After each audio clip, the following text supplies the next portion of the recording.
ஆலோசனை அளித்த போதவருக்கும் சகோதரர் டெல்லி அவர்கள் தான் இந்த முயற்சி எடுத்தாங்க. அவர்களுக்கும் என்னுடைய நன்றியை தெரிவித்துக் கொள்கிறேன். சகோதரர் டேவிட் அவர்கள் ரொம்ப வருஷம் தெரியும், அவங்க சொன்ன மாதிரி நிறைய வருஷம் தெரியும். இருந்தாலும் அவங்க சொன்ன அநேக வார்த்தைகள் ரொம்ப மிஞ்சி சொல்லிட்டாங்க. அப்படிலாம் ஒன்றும் இல்லை. இருந்தாலும் சோதருக்கு நான் நன்றி தெரிவித்துக் கொள்கிறேன். என்னுடைய உறவு கிட்டத்தட்ட 30 வருஷம் உறவு. ஸ்கூலில் காலேஜில் அவங்க படித்து கொண்டிருக்கும் போது நான் காலேஜை முடிச்சிருக்க நேரத்தில் ஒரு டீம் வந்தாங்க. அநேக காரியங்களை அந்த திண்டுக்கல் பகுதியை சுற்றிலும் நாங்கள் ஊழியம் செய்வதற்கு ஆண்டவர் அந்த நாட்களில் எங்களுக்கு கிருபை செய்தார். தேவனுக்கு நன்றி.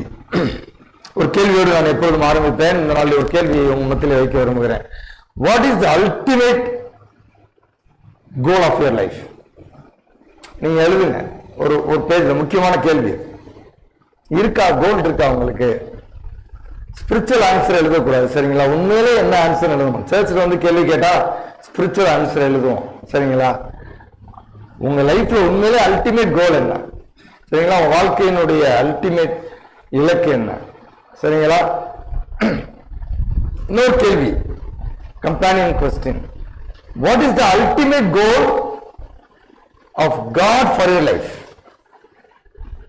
உங்க வாழ்க்கையினுடைய அல்டிமேட் கோல் என்ன அப்படிங்கிறத காட்டிலும் உங்க வாழ்க்கைக்காக தேவனுடைய அல்டிமேட் கோல் என்ன?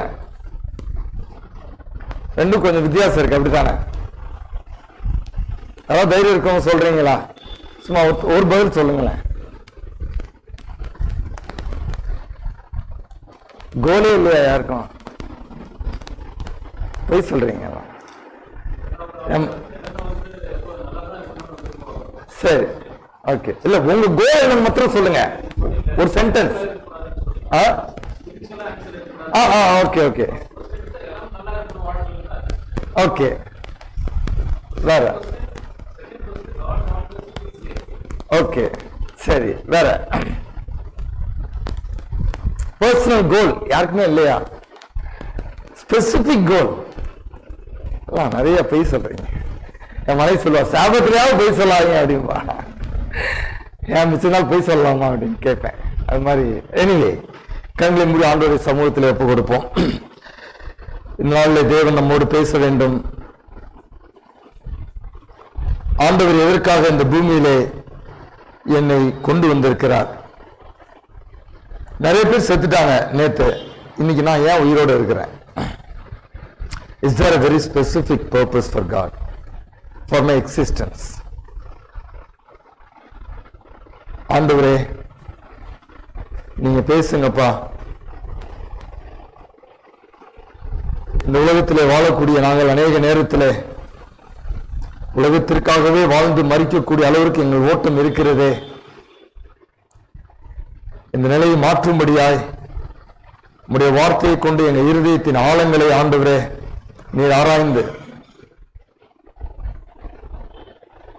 உம்முடைய வார்த்தை எங்களை சவால் செய்து மோடு நாங்கள் நடக்கக்கூடிய எங்கள் வாழ்க்கை ஒரு பெரிய திருப்பத்தை உம்முடைய வார்த்தையின் மூலமாக ஏற்படுத்துவதற்கு இந்த தெய்வீக மணித்துளியை ஆண்டவர் ஆசீர்வதித்து கொடுப்பீராக. எங்கள் ஒவ்வொருவரையும் நீர் அபிஷேகம் செய்யுங்க. நீ என்ன சொல்ல வேண்டும் என்று விரும்புகிறீரோ,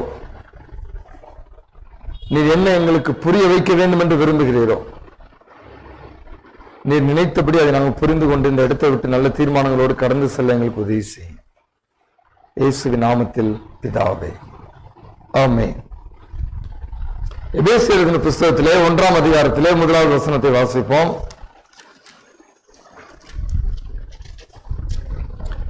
தேவனுடைய சித்தத்தினாலே இயேசு கிறிஸ்துவினுடைய அப்போஸ்தலனாகிய பவுல் எபேசுவிலே கிறிஸ்து இயேசுவுக்குள் விசுவாசிகளாய் இருக்கிற பரிசுத்தவான்களுக்கு எழுதுகிறதாவது. 3வது வசனம். நம்முடைய கர்த்தராகிய இயேசு கிறிஸ்துவின் பிதாவாகிய தேவனுக்கு ஸ்தோத்திரம். அவர் கிறிஸ்துவுக்குள் உன்னதங்களிலே ஆவிக்குரிய சகல ஆசீர்வாதத்தினாலும் நம்மை ஆசீர்வதித்திருக்கிறார். தமக்கு முன்பாக 4வது வசனம், நாம் அன்பில் பரிசுத்தம் உள்ளவர்களும் குற்றமில்லாதவர்களுமாய் இருப்பதற்கு அவர் உலகத் தோற்றத்திற்கு முன்னே கிறிஸ்துவுக்குள் நம்மை தெரிந்து கொண்டபடியே. யார் எழுதுகிறாரு? யார் எழுதுகிறா? பவுல். யார் எழுதுகிறாரு? எபேசு திருச்சபையில் இருக்கக்கூடிய விசுவாசிகளாகிய பரிசுத்தவான்கள். சரிங்களா? அப்ப it also extends for believers in என்ன வருது? யேசுவின் பூச்சர்ச். சரிங்களா? எல்லாருக்கும் தான், அந்த திருச்சபைக்கு மாத்திரமல்ல, அங்கேயும் மனிதர்கள் தான், பாவ சுபாவத்திலே போராடி கொண்டிருந்தவங்க. நம்மளும் மனிதர்கள் தான், அதே சின்ஃபுல் நேச்சர்ல நம்மளும் போராடி கொண்டிருக்கிறோம்.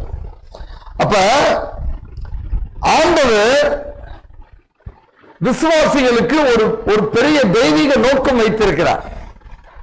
அந்த நோக்கத்தை எப்ப அவர் வைத்திருக்கிறாரா? 4 வசனத்தை திரும்பி வாசிப்போம். தமக்கு முன்பாக நாம் அன்பில் பரிசுத்தம் உள்ளவர்களும் குற்றம் இல்லாதவர்களுமாய் இருப்பதற்கு அவர் உலக தோற்றத்திற்கு முன்னே நம்மை என்ன செஞ்சாரு? தெரிந்து கொண்டபடியே.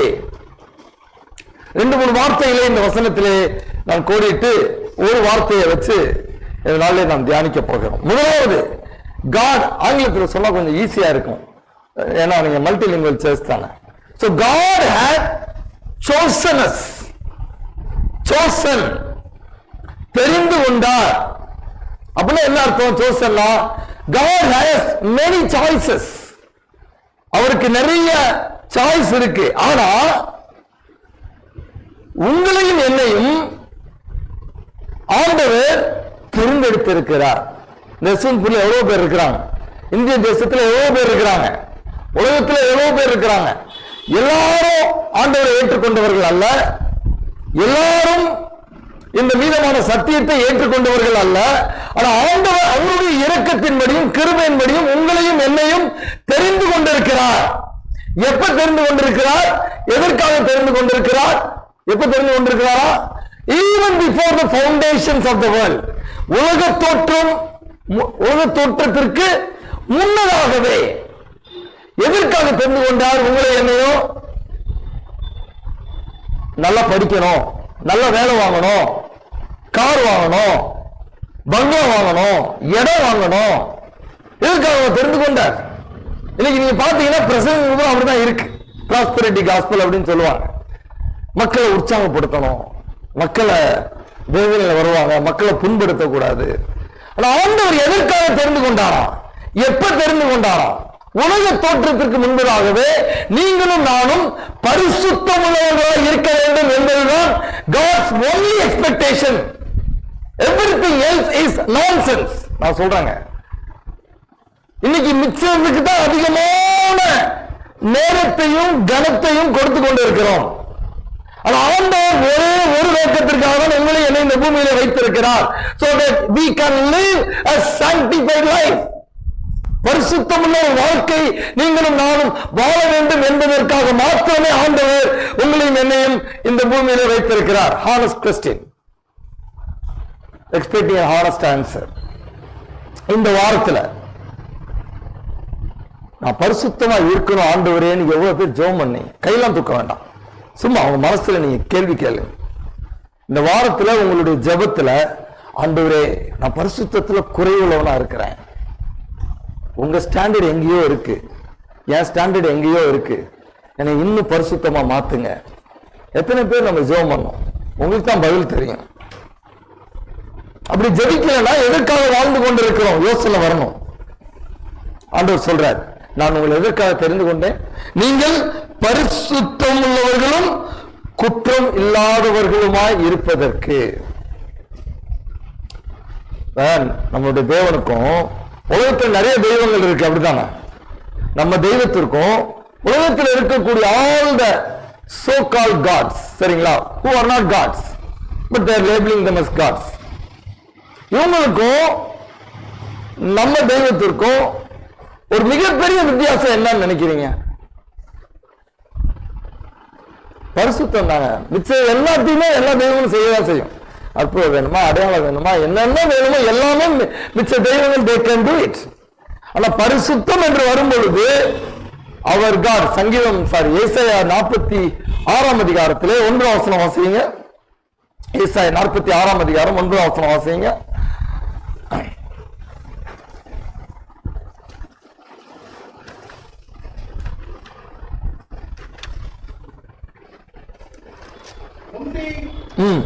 பூர்வ காலத்தில் நடந்தவரை நினைவுகள்.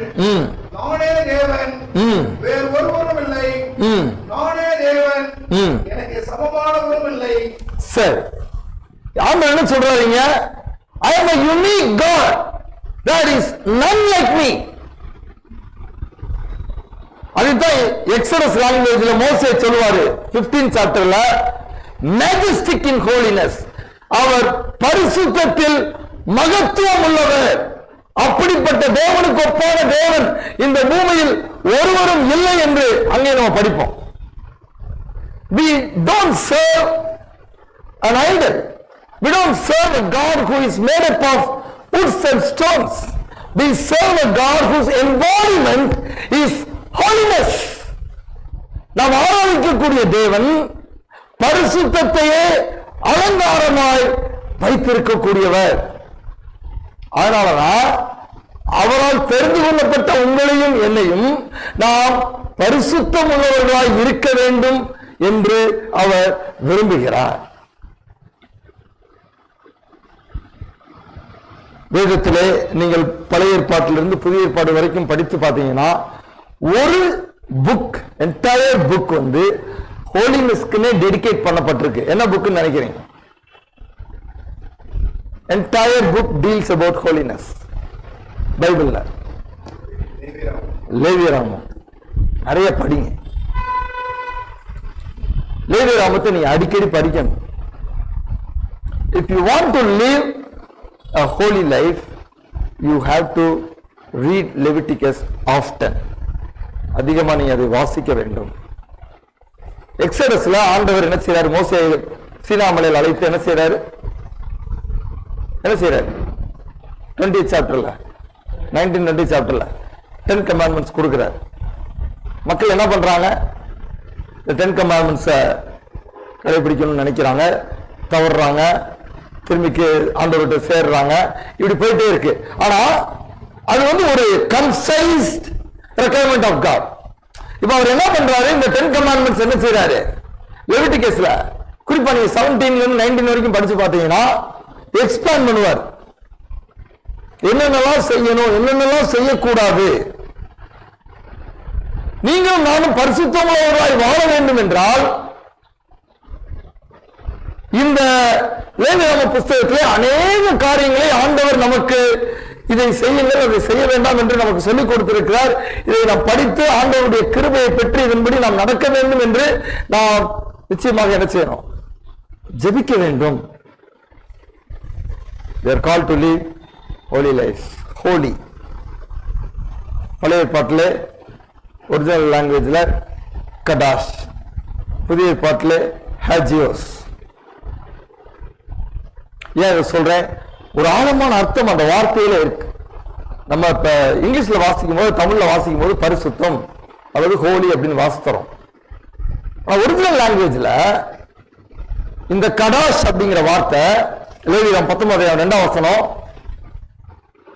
அதுதான் பேதுரு பின்னாடி 1 பேதுரு 1 அதிகாரத்தில் கோட் பண்ணுவாரு. உங்களை நாம் பரிசுத்த நீங்களும் என்ன செய்யுங்க? வாசிங்க, வசந்த வாசிங்க. லேவியராம் 19 வசனம்.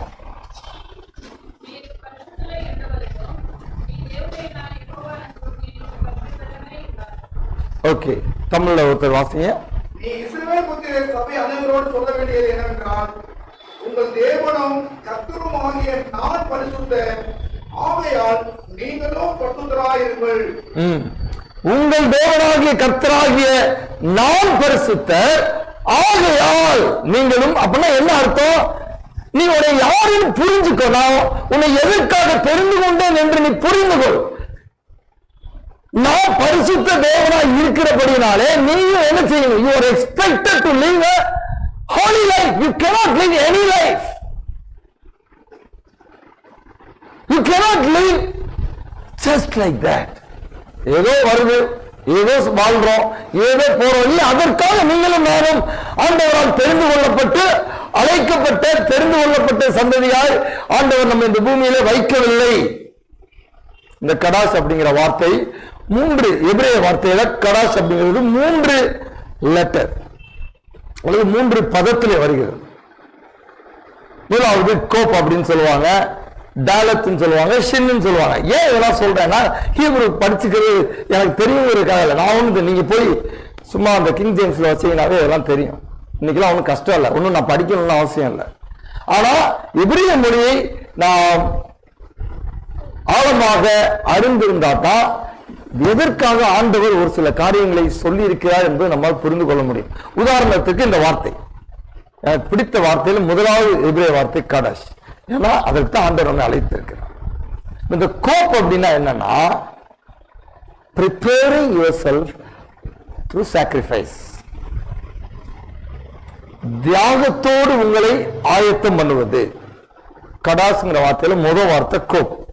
2வது வார்த்தை டாலத் அப்படிங்கிற வார்த்தை கேட்வே அல்லது போர்ட்டல். அப்படின்னா என்ன அர்த்தம்? நுழைவாயில். சரிங்களா? 3வது ஷின் அப்படிங்கிற வார்த்தைக்கு என்ன அர்த்தம்னா பவர் ஆர் பீஸ், வல்லமை அல்லது சமாதானம். இப்ப இந்த கடாஸ் அப்படிங்கிற வார்த்தையினுடைய உண்மையான ஆழமான எபிரேய அர்த்தம் என்ன? 3 சேர்த்து போட்டா, those who prepare themselves through sacrifice can enter into the gateway of power.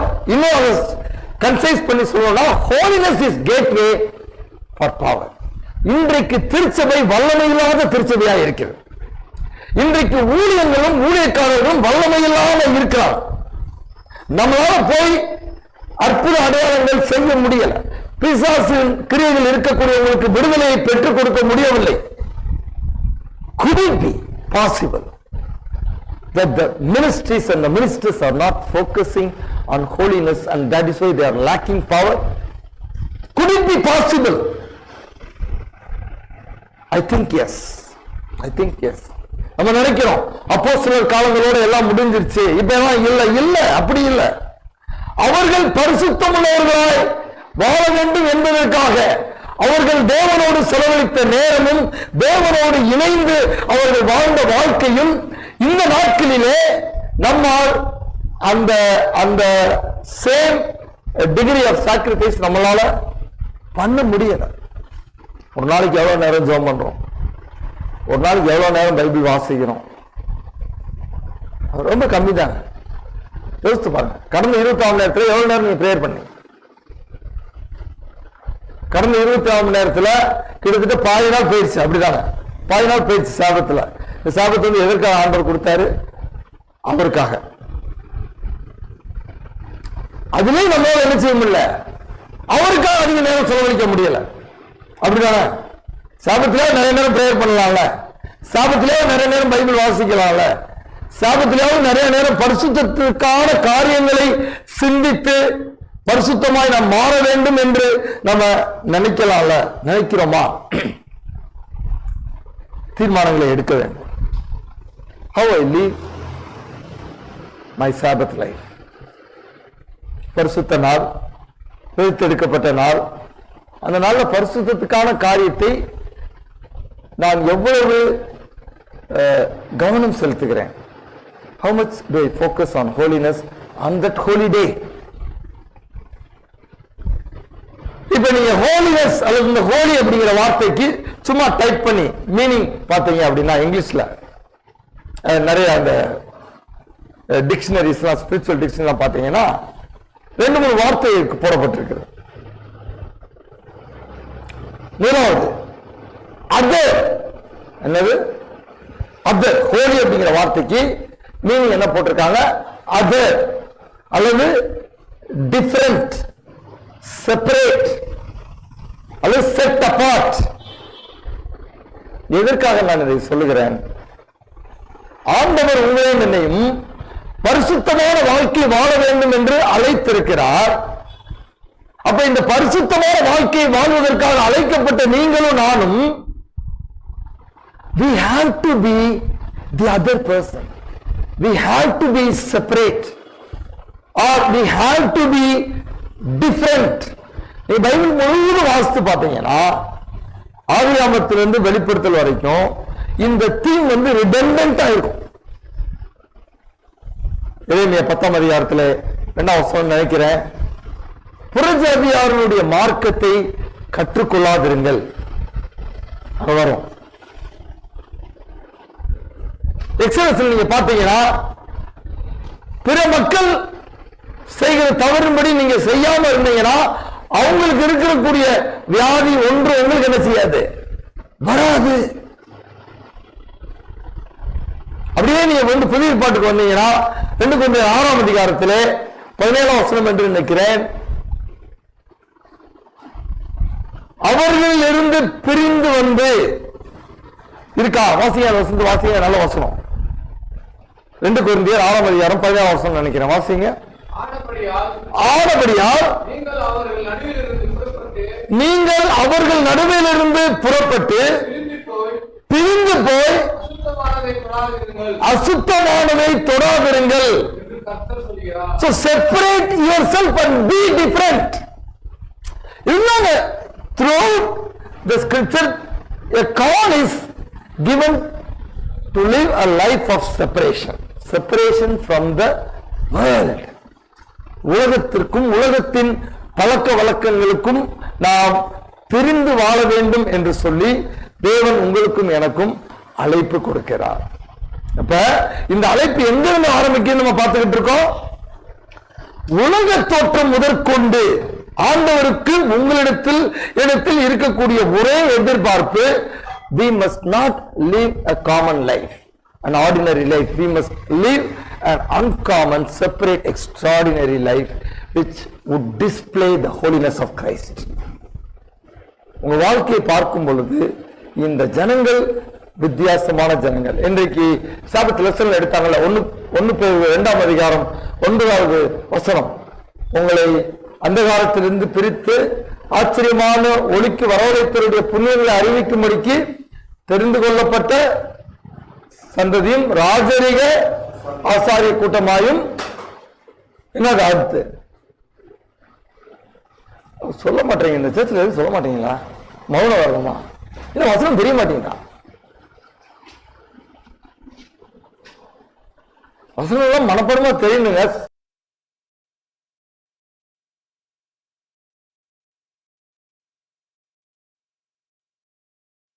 We are called as a holy nation. பரிசுத்த ஜாதியாய் இருக்க வேண்டும். We are called to live a set apart life. இந்த தீம் எங்கிருந்து ஸ்டார்ட் ஆகுது? Even before the foundation of the world. பிப்ளிக்கா எங்க start ஆகுது? எங்க start ஆகுது? இது என்ன சர்ச்? இது இந்த சர்ச் என்ன சர்ச்? சர்ச்ல எந்த டினாமினேஷன் கேக்குறேன். எதுக்குமே பதில் சொல்ல மாட்டீங்களா? பதில் சொல்லுங்க. இது செவன்த் அட்வென்டிஸ்ட் சர்ச் சொல்றதுக்கு என்னங்க கஷ்டம்? நான் கேட்கிற ஒரு கேள்வி, இந்த மாதிரி பிரித்தெடுக்கப்பட்ட செட் அபார்ட் அப்படிங்கிற அல்லது பரிசுத்தம் அப்படிங்கிறதுல முதல் பைபிள்ல எங்க வருதுன்னு ஒரு செவன்த் அட்வென்டிஸ்ட் சர்ச்ல ஒரு கேள்வி கேட்கிறேன். இதுக்கு நீங்க பதில் சொல்லாட்டினா அப்ப என்ன செய்யறோம் நம்ம? இப்பதான் ஒருத்தர் சொல்றாங்க, எல்லாருக்கும் தெரிஞ்சதுதான், ஆனா மனசுல வரமாட்டீங்களா, இல்ல ஷையா இருக்கீங்களா, எனக்கு ஒன்றும் புரியல. அறியாம 2 என்ன சொல்லியிருக்கு? ஆண்டவர் 6 நாள் உலகத்தை சிருஷ்டிச்சு ஒரு நாள் என்ன செய்யறாரு? இந்த வீக்லி சைக்கிள்ல he sanctifies a day. அந்த நாளை என்ன செய்யறார்? அவர் பரிசுத்தமாக்குகிறார். அப்படின்னா என்ன அர்த்தம்? அந்த நாள் என்ன பண்றாரு? நீ ஏன் வந்து சர்ச்சில் நம்ம உட்கார்ந்து இருக்கிறோம்? ஏன் நேற்று வந்து உட்காரல? ஏன் புதன்கிழமை வந்து உட்காரல? ஏன் இன்னைக்கு வந்து எல்லாம் உட்கார்ந்து இருக்கிறோம்? இந்த நாளை ஆண்டவர் என்ன செஞ்சிருக்கிறாரு? பிரித்தெடுத்திருக்கிறார். தனக்காக, பரிசுத்தத்திற்காக இந்த நாளை ஆண்டவர் என்ன செஞ்சிருக்கிறாரு? பிரித்தெடுத்திருக்கிறார். அதே வார்த்தை தான், அதே அந்த sanctify, he sanctified it and blessed it and rested it அப்படிங்கிற அந்த சாபத்தை கொடுத்து வருதுல, அதே வார்த்தை தான் பழைய ஏற்பாடு முழுவதும் சரி, புதிய ஏற்பாடும் சரி, இதே வார்த்தை தான் திரும்பி திரும்பி நமக்கு பல கோணங்களிலே சொல்லப்பட்டிருக்கிறது. அப்ப ஆண்டவர் எங்க ஆரம்பிக்கிறார்? ஓய்வு நாளை ஆண்டவர் பிரித்து எடுத்திருக்கிறார். சொல்லுங்க, ஓய்வு நாள்ல நீங்க என்ன செய்றீங்க? எல்லாமே செய்றீங்களா? அதனால எப்பயுமே ரெகுலரா இருக்கிற மாதிரி இருக்கிறீங்களா? இல்ல. consider it as a sanctified day. So you do certain things, you don't do certain things on that particular day. ஆமா இல்லையா? நம்மளுடைய entire லைஃப்மே இப்படிதான் இருக்கணும்னு ஆண்டவர் சொல்றார். Your life must be set apart. That means being chosen by Christ even before the foundations of the world. You and I are called to live a set apart life. We cannot live regular life. We cannot live ordinary life. We are called to live a separate life. நீ வேலை ஸ்தலத்துக்கு போறீங்க, படிக்கிற இடத்துக்கு போறீங்க. Can people, can your colleagues, can your Gentile family members, எல்லாம் புறஜாதியான உங்களுடைய சொந்தக்காரர்கள், உங்களோடு படிக்கக்கூடியவங்க, உங்களோடு வேலை செய்யக்கூடியவங்க, நீங்க எப்படிப்பட்ட பிரித்தெடுக்கப்பட்ட வாழ்க்கை வாழ்றீங்க அப்படிங்கறத அவங்க ஐடென்டிஃபை பண்றாங்களா? உங்க வாழ்க்கை முறையின் மூலமாக பண்ணணும். உங்கள்கிட்ட வந்து கேட்கிறாங்களா? Are they able to come and ask you, confide with you certain things which they go through in their life because you are different? உங்க வாழ்க்கை அப்படி இருக்கிறதா? ஆண்டவர் உங்களையும் இந்த சமுதாயத்திலே எதற்காக வைத்திருக்கிறார் என்றால், நீங்களும் நானும் அவரை சேவிக்கிறபடினாலே, அவரை தொழுது கொள்கிறபடினாலே ஒரு பிரித்தெடுக்கப்பட்ட வாழ்க்கை வாழ்ந்து அது நிமித்தமாக we must evoke a curiosity in the minds of our colleagues or friends or neighbors. எப்படி இவரால் இப்படி இருக்க முடியுது? எப்படி இவரால் இப்படி இருக்க முடியுது? இதனுடைய ரகசியம் என்ன? எத்தனை முறை உங்கள்கிட்ட வந்து அப்படி உலகத்தார் கேள்வி எழுப்பி இருக்கிறாங்க. How is it possible for you to live a life like this? Or why are you living a separate life like this? நீ பாருங்களேன், எஸ்தர் புஸ்தகத்திலே 3ஆம் அதிகாரத்திலே 9ஆம் வசனம் நினைக்கிறேன், வாசிங்க.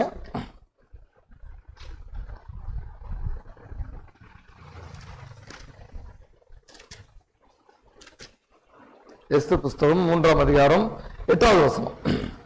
அப்பொழுது ஆமான் அகாசு ராஜாவை நோக்கி, உம்முடைய ராஜ்யத்தின் சகல நாடுகளிலும் உள்ள ஜனங்களுக்குள்ளே ஒருவித ஜனங்கள் சிதறுண்டு பரம்பி இருக்கிறார்கள்.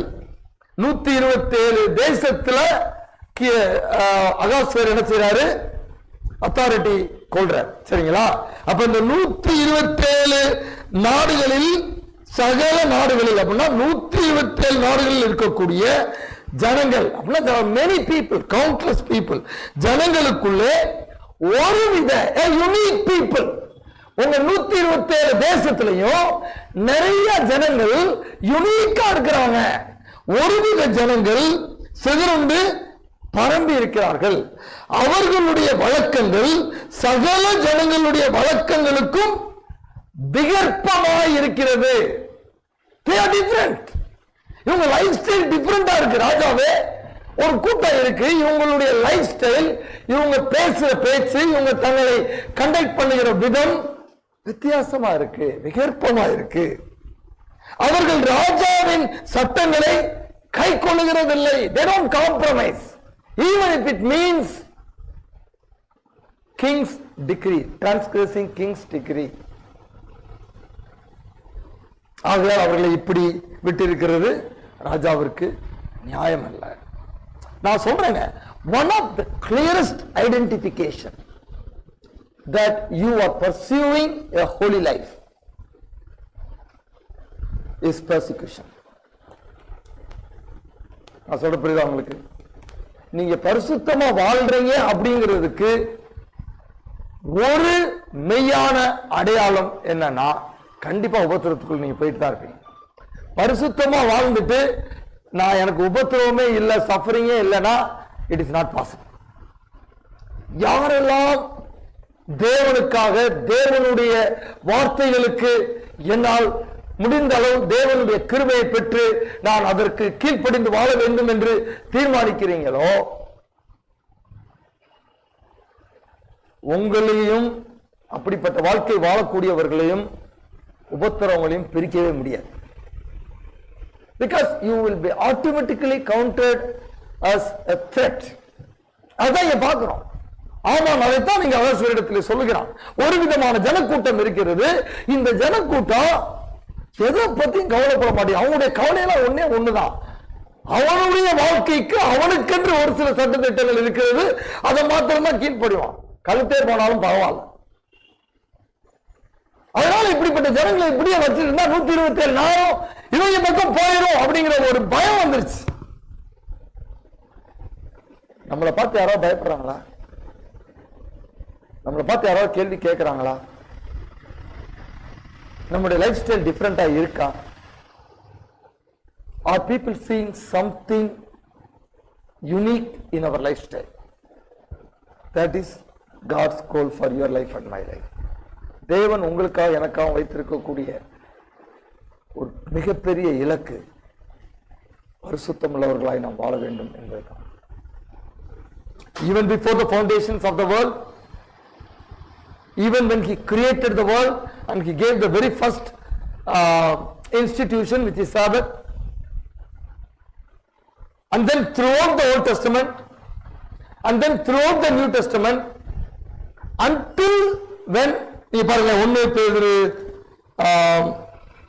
பேதுரு 1ஆம் அதிகாரத்திலே 14ஆம் வசனம் வாசிங்க. 1 பேதுரு 1ஆம் அதிகாரம் 14ஆம் வசனம் வாசிங்க. நீங்கள் முன்னே உங்கள் அறியாமையில் கொண்டிருந்த இச்சைகளின்படி இனி நடவாமல், சரி 13ஆம் வசனம். ஆகையால் நீங்கள் உங்கள் மனதின் அறையை கட்டிக்கொண்டு தெளிந்த புத்தியுள்ளவர்களாய் இருந்து இயேசு கிறிஸ்து வெளிப்படும் பொழுது உங்களுக்கு அளிக்கப்படுகிற கிருபையின் மேல் பூர்ண நம்பிக்கையுள்ளவர்களாய் இருங்கள். சரி, என்ன சொல்லப்பட்டிருக்கு இங்க? கான்டெக்ஸ்ட் என்ன? Second coming of Christ. இயேசு கிறிஸ்து வெளிப்படும் பொழுது இரண்டாவது வருகையின் போது நமக்கு அளிக்கப்பட்ட கிருபையின் மேல் பூரண நம்பிக்கையுள்ளவர்களாய் வாழ்ந்து என்னெல்லாம் செய்யணுமா? நீங்கள் முன்னே உங்கள் அறியாமையினாலே கொண்டிருந்த, நம்ம எல்லாருக்குமே 2 லைஃப் இருக்கு, அப்படித்தானே? Old man, new man. யாரெல்லாம் ஆண்டவராய் இயேசுவை ஏற்றுக்கொண்டு ஞானஸ்தானம் பெற்றிருக்கிறீர்களோ அவங்க எல்லாருக்கும் என்ன செஞ்சிருச்சு? நியூ லைஃப் ஸ்டார்ட் ஆயிடுச்சு. ஆனா அந்த நியூ லைஃப் ஸ்டார்ட் ஆகிறதுக்கு முன்னாடி ஒரு பழைய வாழ்க்கை ஒன்று இருந்தது.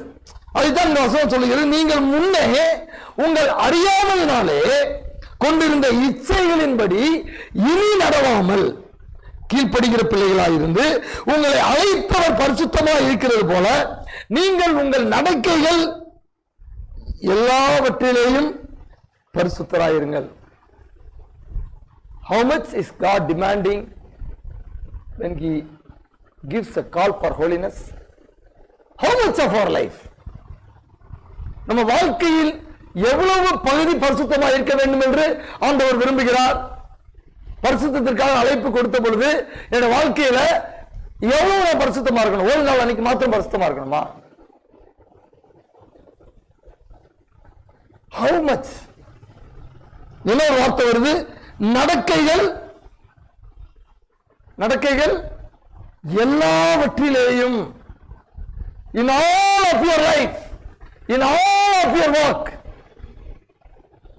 our life must be a life saturated with holiness. அதைத்தான் ஆண்டவர் எதிர்பார்க்கிறாருங்க. நீங்க வேலை ஸ்தலங்களுக்கு போனாலும் சரி, வீட்டில் இருந்தாலும் சரி, ஆலயத்திற்கு வந்தாலும் சரி, ரோட்ல நடந்து போய் மார்க்கெட்டுக்கு போனாலும் சரி, ஷாப்பிங் போனாலும் சரி, எல்லா இடங்களிலும், எல்லா நேரத்திலும், எல்லா சூழ்நிலைகளிலும் நீங்களும் நானும் பரிசுத்தமுள்ளவர்களாய் இருக்க வேண்டும். ஏனென்றால் அழைத்தவர் பரிசுத்தம் உள்ளவர்.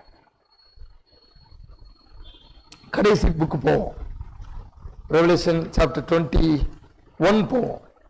அங்க என்ன சொல்றாரு பார்ப்போம். ரெவலேஷன் சாப்டர் 21 verse 2 வாசிங்க. யோவானாகிய நான் வாசிங்க 21:2. யோவானாகிய நான் புதிய எருசலேமாகிய பரிசுத்த நகரத்தை தேவனிடத்திலிருந்து பரலோகத்தை விட்டு இறங்கி வர கண்டேன். அது தன் புருஷனுக்காக அலங்கரிக்கப்பட்ட மணவாட்டியை போல் ஆயத்தப்பட்டிருந்தது. சரி, யோவானாகிய நான் புதிய எருசலேமாகிய பரிசுத்த நகரத்தை தேவனிடத்திலிருந்து இறங்க கண்டேன். இது எப்ப நடக்குது? இது எப்ப நடக்குது? சத்தமா சொல்லுங்க யாராவது. After 1000 years. எங்க பார்க்கிறோம்? Even before foundation of the world, during the creation week, throughout the scriptures, even just before the second coming. இப்ப இங்க என்ன பார்க்கிறோம்? Final face, after millennium. என்ன சொல்லப்பட்டிருக்கு? I see a holy city descending. பரிசுத்த நகரம். வார்த்தை பாருங்க, பரிசுத்த நகரம். பரிசுத்த நகரம்னா என்ன? கட்டடத்தை பத்தி சொல்லல. 9வது வசனம் என்ன சொல்லுது? பின்பு கடைசியான 7 வாதைகளால் நிறைந்த 7 கலசங்களுடைய அந்த 7 தூதர்கள் ஒரு நேரத்தில் வந்து, நீ இங்கே வா, ஆட்டுக்குட்டியானவருடைய மனைவியாகிய மணவாட்டியை உனக்கு காண்பிக்கிறேன் என்று சொல்லி பெரிதும் உயரமான ஒரு பர்வதங்களின் மேல் என்னை ஆவியில் கொண்டு போய் தேவனுடைய மகிமை அடைந்த எருசலேமாகிய பரிசுத்த நகரம் பரலோகத்தை விட்டு தேவனிடத்திலிருந்து இறங்கி வருகிறதை எனக்கு காண்பித்தார். இப்ப யார் யாரெல்லாம்? those who are redeemed. இந்த நாட்களில் வாழ்ந்து தேவனுக்காக பிரித்தெடுக்கப்பட்டு தேவனால் முத்தரிக்கப்பட்டு பரலோகத்திற்கு செல்லக்கூடிய இந்த ஒரு கூட்டம். இந்த கூட்டம் யாரு? பரிசுத்த கூட்டம், பரிசுத்த ஜாதி, பரிசுத்த நகரம். பரிசுத்தம், பரிசுத்தம். நீ பைபிள்ல பாத்தீங்கன்னா, பைபிள்ல ஒரே ஒரு வார்த்தை தான் மோர் than ஒன்ஸ் 2 டெஸ்டமெண்ட்லயும் ரிப்பீட் ஆயிருக்கு. என்ன வார்த்தை? கேள்வி புரியுதா? ஓல்ட் டெஸ்டமெண்ட்லயும் நியூ டெஸ்டமெண்ட்லயும் ஒரே ஒரு வார்த்தை மல்டிபிள் டைம் அல்லது கன்சிக்யூட்டிவ் டைம்ஸ் ரிப்பீட் ஆயிருக்கு. என்ன வார்த்தை? holy, holy, holy.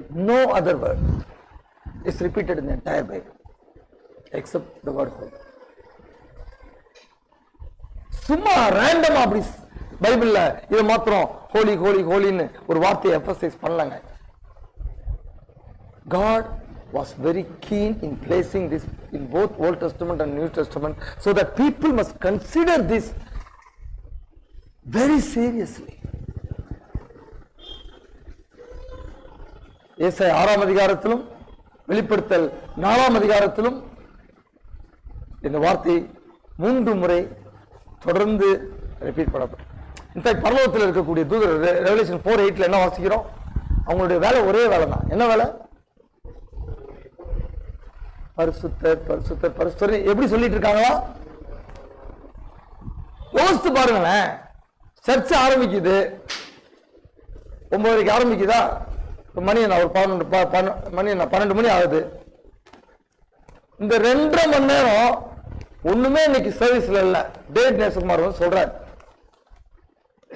நம்ம பரிசுத்தர் பரிசுத்தர் பரிசுத்தர் சொல்லிட்டே இருக்க போறோம். எத்தனை பேருங்க உங்க 1 நிமிஷம் தாக்கு பிடிப்பீங்களாங்க? 2 நிமிஷம் தாக்கு பிடிப்பீங்களா? போனா போதும் 5 நிமிஷம் தாக்கு பிடிப்பீங்களா? பரிசுத்தர் பரிசுத்தர் பரிசுத்தர். என்ன பாஸ்டர் என்ன சொல்றீங்க?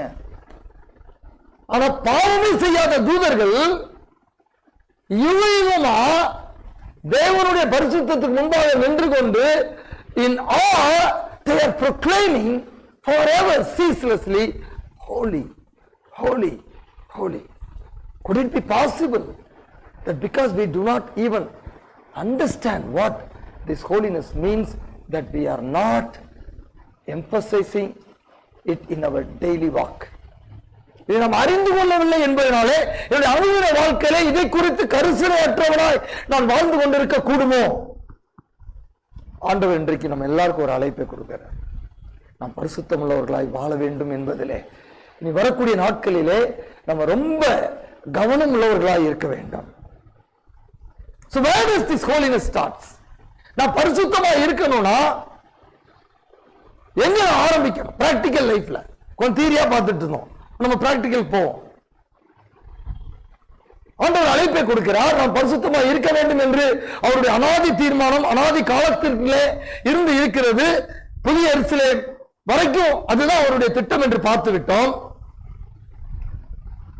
நான் சொல்றேங்க, நீங்க பரிசுத்தமா இல்லைன்னா ஆண்டவர் எங்கெல்லாம் பரிசுத்தமா நீங்க இருக்கணும்னு விரும்புறாரோ அங்கெல்லாம் நீங்க பரிசுத்தமா இல்லைன்னா God will fight for your soul. நிறைய நேரம் அதனாலதான் நம்ம கேட்கக்கூடிய விண்ணப்பங்கள் கூரைக்கு மேல போக மாட்டேங்குது, அப்படியே எவாபரேட் ஆயிடுது. ஏன்னா பரிசுத்தம் இல்லை.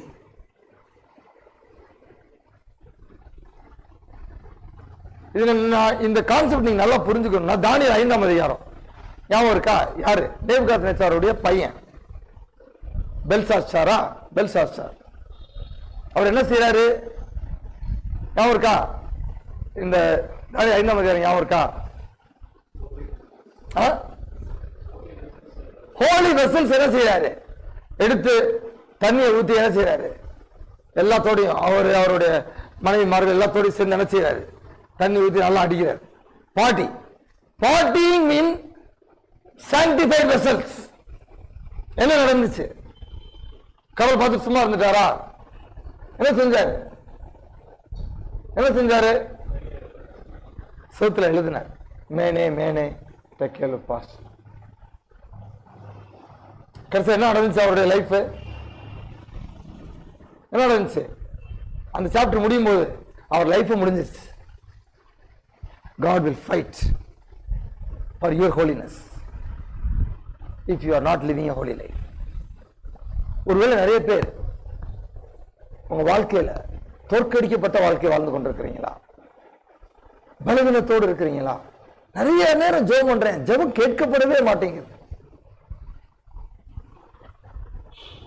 எவ்வளவு நேரம் ஜெபம் பண்றீங்க அப்படிங்கிறது முக்கியம் இல்ல, யாரு ஜெபம் பண்றீங்கிறது தான் முக்கியம். வெரி இம்பார்ட்டன்ட்ங்க. நான் எப்பயுமே சொல்லுவேன், என்னுடைய பிரேயர் லெக்சர்ஸ்ல சொல்வேன், all prayers are not equal. நீ போய் தப்புன்னு சொல்லுங்க, பரவாயில்ல, அதை பத்தி நான் கவலைப்பட மாட்டேன். I have experienced it enough. All prayers are not equal. என்ன நான் சொல்ல விரும்புறேன், எல்லாரும் செய்யக்கூடிய ஜெபம் சமமானது அல்ல. Yes, God has promised that if you ask, you will receive. ஆனா நமக்கு கிடைக்க மாட்டேங்குது. ஏன் கிடைக்க மாட்டேங்குது? நம்ம ஜெபங்கள் கேட்கப்படவில்லை என்றுமோ நமக்கு ஒரு யோசனை வரணும்ல, ஏன் என்னுடைய ஜெபம் கேட்கப்படல? அப்ப ஆண்டவர் இடத்துல என்ன எதிர்பார்க்கிறார்? ஏதாவது மாற்றத்தை எதிர்பார்க்கிறாரா? எங்காவது எனக்கு குறை இருக்கிறதா? நான் யோசிக்கணும். ஒரு சிலர் நிறைய பார்த்தீங்கன்னா அந்த பிரேயர் டவர்ஸ் எல்லாம் இருக்கு, ரைட்டா? ஏதாவது ரொம்ப ஒரு எக்ஸ்ட்ரீம் சிச்சுவேஷன் வச்சுன்னா உடனே என்ன செய்வோம், நம்ம போன் எடுத்து கால் பண்ணுவோம். ஒரு ஊழியக்காரங்களை கால் பண்ணுவோம், ஒரு மினிஸ்ட்ரிஸை கால் பண்ணுவோம். ஏன் கால் பண்றோம்? அவங்க ஜெபம் பண்ணா கேட்கப்படும். ஏன் அவங்க மாத்திரம் என்ன 2 கும்பம் முளைச்சிருக்கு? இல்ல, ஏன்? அப்படி பைபிள்ல இருக்கா? அப்படி பைபிள்ல இருக்கா? ஒரு சிலர் மாத்திரம் விசேஷித்து அவங்க ஜெபிக்கக்கூடிய ஜெபம் விசேஷித்து பிரித்தெடுக்கப்பட்டு அப்படி இருக்கா? வேதாகமத்தில் இருக்கா? இருக்கா இல்லையா? இருக்குங்க. அதான் சொல்றேன், all prayers are not equal. If you are Paul, your prayer is different. If you are Peter, your prayer is different. If you are Moses, your prayer is different. எல்லாரும் ஆண்டு தான் வந்தாங்க, தன்னுடைய பிரச்சனையை கொண்டுட்டு மோசேட்டு தான் வந்தாங்க. அவன் போய் ஆண்டவர்கிட்ட ஜெபம் பண்ணுவான், அவன் ஆண்டவருடைய சித்தத்தை பெற்றுக்கொண்டு வருவான். Not that God is not inclined to every one of that soul இந்த wilderness. எல்லாருடைய ஜெபத்தை அவர் கேட்பாரு. ஆனா எல்லாருடைய வாழ்க்கையும் சரியில்லை. அவன் எப்பயுமே தேவனை பிரியப்படுத்துவதே மையமாக வைத்திருந்தான். அப்பதான் ஒருத்தவங்க என்ன பண்றாங்க, ஏண்டா நீ மாத்திரம் தான் செய்வியா, ஏன் நாங்க செய்யக்கூடாதா? ஞாபகம் இருக்கா? யார் சொன்னா? மீரியாம். என்ன நடந்துச்சு? God will fight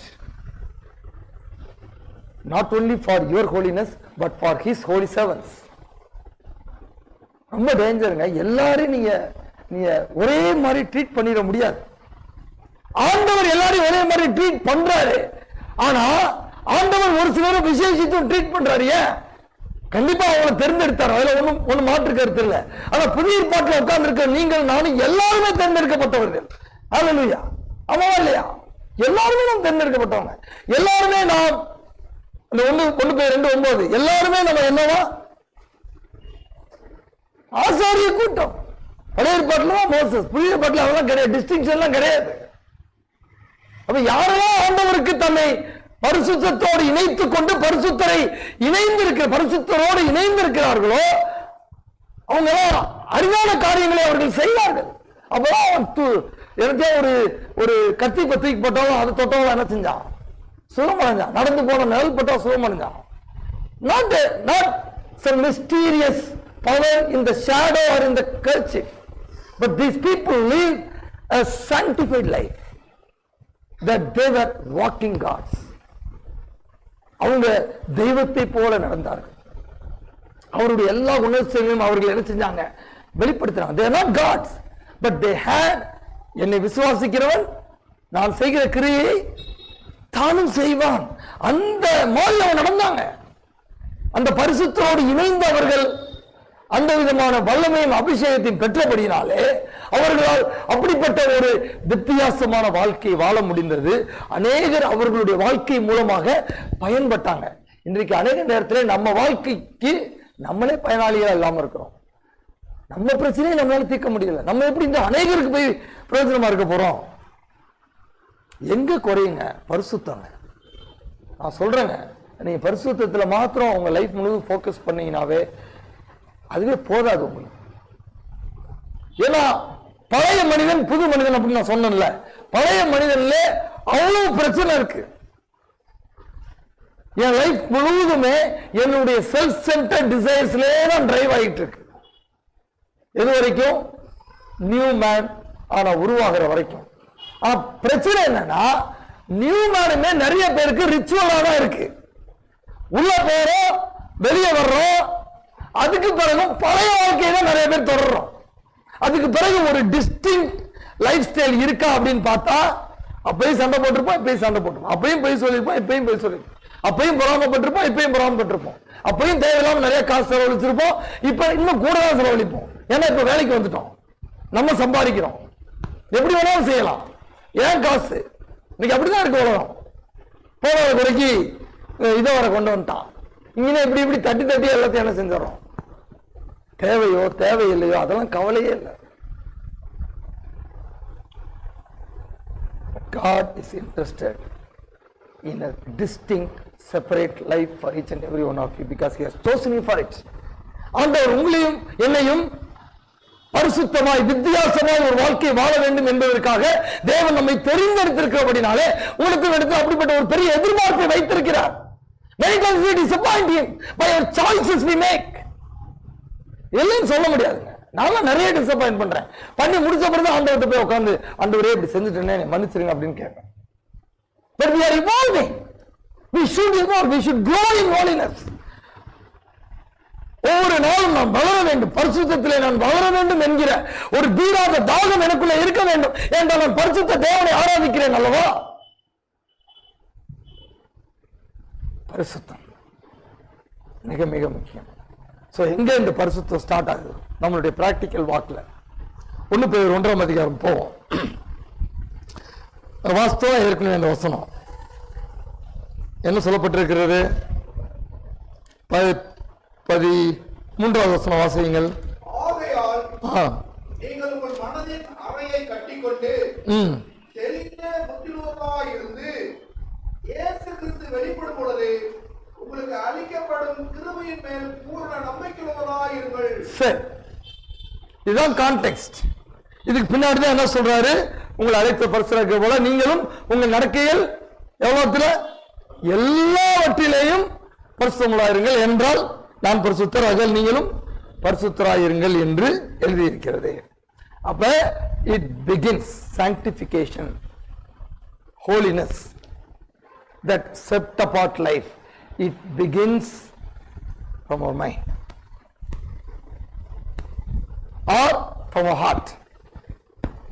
மார்க் 7ஆம் அதிகாரத்தில் நீங்கள் அப்புறம் வாசிங்க, உங்களுக்கு தெரியும் நினைக்கிறேன். அந்த பகுதி ஆண்டவர்கிட்ட ஆண்டவரே இந்த கழுவுறதை பத்தி கேட்பாங்க. அப்ப ஆண்டவர் சொல்வார், வெளியிருந்து வர்றது என்ன செய்யாது, மனிதனை தீட்டுப்படுத்தாது. எங்க இருந்து வர்றதுதான் தீட்டுப்படுத்தும், இருதயத்திற்குள்ளே இருந்து வருகிறது தான் தீட்டுப்படுத்தும். ஒரு பெரிய லிஸ்ட் போடுவார். அப்ப holiness begins with how we condition our mind and heart. நான் பரிசுத்தமாய் வாழ வேண்டும் என்றால் அது எங்கு துவங்க வேண்டும்? என் மனதை, என் இருதயத்தை நான் எப்படி பக்குவப்படுத்துறேன், பதனிடுகிறேன். ஏனென்றால் வேதம் என்ன சொல்லுது, இருதயம் எல்லாவற்றுக்கும் மேலாக ஜெரமியா 79 என்ன சொல்லுது, desperately wicked. Who can know it? அப்படின்னு என்ன அர்த்தம்? யாராலையும் புரிந்து கொள்ள முடியாது. ஒரு நேரத்துல பயங்கர பரிசுத்தமா இருக்கும்னு நினைப்போம், இன்னொரு நேரத்துல பயங்கர அசுத்தத்துல போயிடும். நான் இருதயம் இதுக்கு vacillating here and there. அப்ப நான் பரிசுத்தமாய் வாழ வேண்டும் என்கிற தீர்மானம் நான் எடுக்கும் பொழுது என்னுடைய இருதயம், என்னுடைய மனது எதை சிந்திக்கிறது என்பதை நான் ஆழமாக அறிந்து கொள்ள வேண்டும். மெடிக்கல் சயின்ஸ்ல என்ன சொல்றாங்கன்னா, ஹார்ட் டு மைண்டும், நீங்க கம்ப்யூட்டர்ல பாத்தீங்கன்னா ரேம் ரோம் அப்படின்னு இருக்கும். ஞாபகம் இருக்கா? இப்பெல்லாம் ரொம்ப அதை பத்தி பேசுறது இல்லை. பட் ஒன்னு டெம்பரரி மெமரி, இன்னொன்னு என்னது, பெர்மனன்ட் மெமரி. சரிங்களா? இதே மாதிரிதான் மைண்டும் ஹார்ட்டும். ஹார்ட் தான் என்னது, பெர்மனன்ட் மெமரி. மைண்ட் என்னது, டெம்பரரி ரெஜிஸ்டர் தான். என்ன சொல்றாங்க ஆராய்ச்சியாளர்கள், ஆராய்ந்து பார்த்த பிறகு இந்த ரிலேஷன்ஷிப் உள்ள போய் ஹார்ட்ல உட்கார்ந்து பார்த்தீங்களா, சிந்தைகள் நம்ம பார்க்கிறோம், பார்க்கும்போது ஒரு சிந்தை ஃபார்ம் ஆகுது. அது தவறா இருக்குன்னு வச்சுக்கங்களேன், அது உள்ள போய் என்ன செய்யுது, ஹார்ட்ல உட்காருது. எடுத்தோட மைண்ட்ல தான் இருக்கும், ஆனா அது ரிப்பீட்டடா ஆகும்போது அது என்ன செய்யுது, போய் டெம்பரரியா இருக்குது, பெர்மனண்டா போய் ஹார்ட்ல உட்காரு. இது திரும்பி அதே இன்னொரு சிச்சுவேஷன் உங்களுக்கு பிளே அவுட் ஆகும்போது ஹார்ட் என்ன செய்தா, கிட்டத்தட்ட 20,000 முறை அதை மல்டிப்ளை பண்ணி திரும்பி மைண்டுக்கு அனுப்புறான். Rapid multiplication. அதனாலதான் நம்ம பாவம் செய்வதற்கு எளிதாக தூண்டப்படுகிறோம். புரியுதா உங்களுக்கு? என்னவோ நடக்குது உள்ள. அதனால ஆண்டவர் என்ன சொல்றாரு, உன் மனதை நீ என்ன செய்ய, நீங்கள் உங்கள் மனதின் அறையை கட்டிக்கொண்டு பாதுகாத்துக்கொள், கவர் பண்ணு. You cannot drift into holiness. அப்படி சும்மா பரிசுத்த வாழ்க்கைக்குள்ள நீங்க நானும் போயிட முடியாது. நாம் நம்மை டிசிப்ளின் பண்ண வேண்டும். நம்முடைய மனது, நம்முடைய எண்ணங்கள், நம்முடைய சிந்தைகள், நம்முடைய பார்வைகள் மூலமாக நமக்கு வரக்கூடிய சிந்தைகள், நம்முடைய உரையாடல்கள் மூலமாக நமக்கு வரக்கூடிய சிந்தைகளை நாம் என்ன செய்யணும், கண்டிஷன் பண்ணி ஹார்ட்டுக்கு அனுப்பணும். தவறா அனுப்பணும்னா அது திரும்பி வரும்போது, அதனாலதான் பாத்தீங்கன்னா நிறைய பேர் கோவப்படுறவங்க அதுல இருந்து வெளியே வர முடியல. இச்சையில மாட்டிட்டு, விபச்சாரத்துல மாட்டிட்டு உள்ள போய் உட்கார்ந்து இருக்கிறது, அவங்களால வெளியே வர முடியல. நீ போய் எவ்வளவு பிரேயர் பண்ணாலும் வெளியே வர முடியல. என்ன காரணம்? There is a multiplication which happens, which destroys their thought process. இப்ப நான் பரிசுத்தத்திற்கென்று அழைக்கப்பட்டிருக்கும் பொழுது நான் எதையும் பார்ப்பேன், எதையும் செய்வேன். இன்னைக்கு எல்லாம் டிபேட் பண்றோம். நம்ம மூவி பார்க்கலாமா, இதை பாடலாமா, செக்குலர் சாங்ஸ் பாடலாமா, சீரியல் பார்க்கலாமா, அதுல எவ்வளவு அசுத்தமான காரியங்கள், ஆபாசங்கள் அதுல இருக்கிறது, அதெல்லாம் அப்படி எவாபரேட் ஆகுங்க. நீங்க பார்க்கும்போது உள்ள போய் ஸ்டோர் ஆகுது. சாத்தானுக்கு அதை எப்ப மல்டிப்ளை பண்ணி கொண்டு வந்து உங்களுடைய பரிசுத்தத்தை குலைக்க வேண்டும் என்பது அவனுக்கு தெரியும். அந்த இண்டஸ்ட்ரி பின்னாடி இருக்கிறது சாத்தான் தான். இதெல்லாம் எதுக்கு கொண்டு வந்திருக்கான்? உங்களுடைய என்னுடைய பரிசுத்தத்தை குலைத்து உங்களையும் என்னையும் தேவனத்திலிருந்து பிரிக்க வேண்டும் என்பதற்காக தான். இதை நம்ம புரிஞ்சுக்காம உட்கார்ந்து முட்டாத்தனமா டிபேட் பண்ணிட்டு இருக்கோம். இதை செய்யலாமா, இதை ஏன் செய்யக்கூடாது? இன்னைக்கு எப்படி ஆயிடுச்சு, புல்பிட்ல வந்து சினிமாவை கோட் பண்றான். ஏன் ஒண்ணுமே இல்லையா? இங்க இவ்வளவு இருக்கு, இதுல ஒண்ணுமே இல்லையா? இங்க இருந்து கோட் பண்ண, இங்க என்னங்க இல்ல? எதுக்கு எக்ஸாம்பிள் இல்லை இங்க பைபிள்ல? சொல்லுங்க எனக்கு ஏதோ ஒரு காரியம் சொல்லுங்க. இந்த காரியத்துக்கு பைபிள்ல ஒரு பிரசிடென்டே இல்ல அப்படின்னு ஒண்ணு சொல்லுங்க. நீங்க பாக்குறேன் இங்க நம்ம நேரத்தை செலவழிப்பதை விட்டு உலகத்தின் காரியங்களில நிறைய நேரத்தை செலவழிக்கிறதுனாலதான் இது நமக்கு இன்ட்ரெஸ்டே வர மாட்டேங்குது. நம்ம படிக்க மாட்டோம். படிச்சாலும் நம்ம லைஃபை டிரான்ஸ்ஃபார்ம் பண்ணணுங்கிற கண்ணோட்டத்தில் நம்ம படிக்கிறது இல்லை. ஏதோ இன்னைக்கு எந்திரிச்சா ஒரு அதிகாரம் வாசிக்கணும், இல்லைன்னா கடவுள் கண்ணை குத்திரும், காலை குத்திரும், ஆசீர்வதிக்காது, இந்த ஒரு மைண்ட் செட்ல தான் உள்ள போறோம்.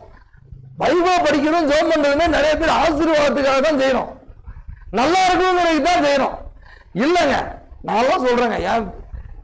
என் நேற்று கூட சொல்லிட்டு இருந்தேன், விவேக் பிரதர் வீட்டுல பேசிட்டு இருக்கும்போது, என் மகளுக்கு தொடர்ந்து வயிற்றால போயிட்டே இருக்கு. 2 நாளைக்கு முன்னாடி ஆரம்பிச்சு காலேஜ் நான் இங்க வந்துட்டேன். காலேஜ் இருந்து எப்படி அவளை கொண்டு போற நிறைய பிரச்சனை இருக்கு. காலைல எந்திரிக்கிறேன், பிரேயர் பண்றேன். என் மகளுக்கு பிரேயர் பண்ண கூட எனக்கு தோணலங்க. நான் எனக்காக என் குடும்பத்துக்காக பிரேயர் பண்றதே இல்லைங்க. ஆனா நான் டெய்லி 3 மணி நேரம் பிரேயர் பண்ணுவேன், 2 மணி நேரம் பிரேயர் பண்ணுவேன்.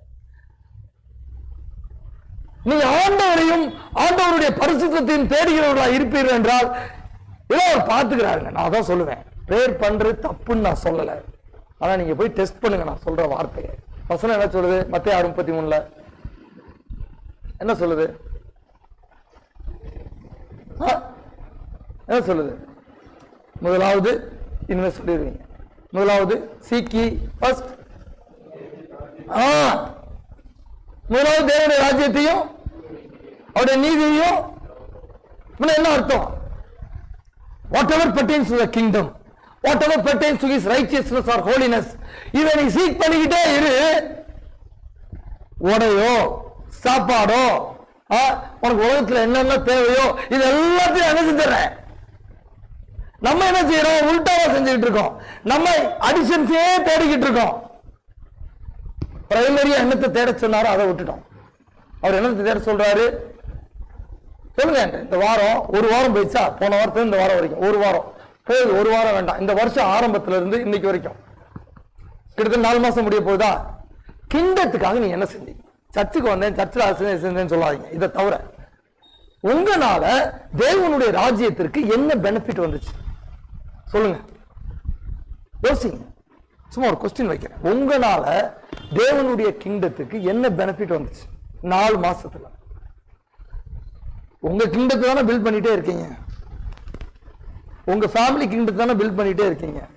நம்ம உழைக்கிறது, நம்ம செய்யறது எல்லாமே யாருக்கு சேர்க்கறதுக்கு? அடுத்த ஜெனரேஷன் சேர்க்க. நான் சொல்றேங்க, நான் வெளிநாட்டுல வேலை பார்க்கணும், இந்தியாவில் வேலையை பார்க்கல. ஆனா என்கிட்ட ஒண்ணுமே இல்லை, என் பேர்ல ஒரு நிலால ஒண்ணும் இல்லை. ஏன்? என் பிள்ளைகிட்ட நான் சொல்றேன், அப்பா உங்களுக்கு ஒரே இன்வெஸ்ட்மெண்ட் தான் பண்றேன். என்ன இன்வெஸ்ட்மெண்ட் நினைக்கிறீங்க? என் பிள்ளைகளுக்கு ஒரே ஒரு இன்வெஸ்ட்மெண்ட் தான் நான் பண்ணியிருக்கேன். என்ன இன்வெஸ்ட்மெண்ட் நினைக்கிறீங்க? என்னோட ஒரே மூலதனம் பிரேயர் தான். நான் செத்துருவேன், ஆனா என் பிரேயர் சாக என் நம்பிக்கை. நீங்க தேவனுடைய பரிசுத்தத்திற்காகவும் தேவனுடைய ராஜ்யத்திற்காகவும் முக்கியத்துவம் கொடுத்து பிரையாரிட்டைஸ் பண்ணி வாழக்கூடிய ஒரு நபரா இருப்பீங்கன்னா போராட்டம் இருக்கதான் செய்யும். போராட்டம் இல்லைன்னு நான் சொல்லல. ஆனா எப்பெல்லாம் தேவை வருதோ அவர் வந்து நின்றுவாருங்க, வந்து நின்றுவாரு. ஒரு உதாரணம் சொல்றேனே, நீ புரிஞ்சுக்கணும்ல. இப்ப போன வருஷம் என் மக நர்சிங் போய் போடும், என் மனைவி மொத்தம் தான் வேலை பார்க்கிறான், என் பையனும் படிச்சுட்டு இருக்கிறான். ஒரு நாள் பிரேயர்ல இருக்கேன், பிரேயர்ல டெய்லி பண்ற மாதிரி ஒரு நாள் பிரேயர் பண்ணிட்டு இருக்கேன். அப்ப ஆண்டவர் என்னோட பேசுறாரு, உன் பிள்ளைங்க படிப்பை குறித்து என்கிட்ட நீ ஏன் பேசவே மாட்டேற அப்படிங்கிற. ஏன்னா நான் அதை பத்தி நான் கவலைப்பட்டதே இல்லை. பிள்ளைங்க எப்படி பணம் கட்ட போறோம், பிள்ளைங்களுக்கு ஒவ்வொரு வருஷமும் இத்தனை லட்சம் ஆகுமே, என்ன செய்ய போறோம், அதை பத்தி நான் யோசித்ததே கிடையாது. ஆண்டவர் என்கிட்ட கேட்கிறார், ஏன் இதுக்காக நீ பிரேயர் பண்ணல? என்ன ஆண்டவர், என்ன இதுக்காக என்ன நான் பிரேயர் பண்ணணும், நீ தான் பாத்துக்கீங்கல்ல, இல்ல பிரேயர் பண்ணு. பிரேயர் பண்ண ஆரம்பிக்கிறேன். அப்ப ஆண்டவர் என்னோட ஒரு உணர்த்து கொடுக்கிறார்.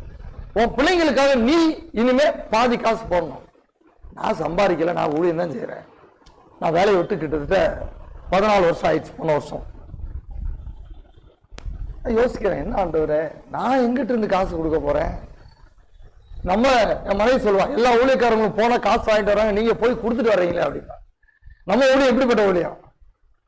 எங்கேயா போறோம் பாக்குறோம், காசு கொடுத்தாங்கன்னா ஐயோ வேண்டாம், அவங்க நிலைமை பரிதாபமா இருக்கு, அவங்கள்ட்ட இருந்து எப்படி வாங்குறது? இதுவும் தப்புங்கிறாங்க. ரைட்டோ தப்போ விடுங்க, நான் பார்ப்பேன். சார் உங்களே இவ்வளவு கஷ்டப்படுறாங்க, இவங்கள்ட்ட போய் நம்ம எப்படி காசு வாங்குறது? வாங்க மாட்டேன்.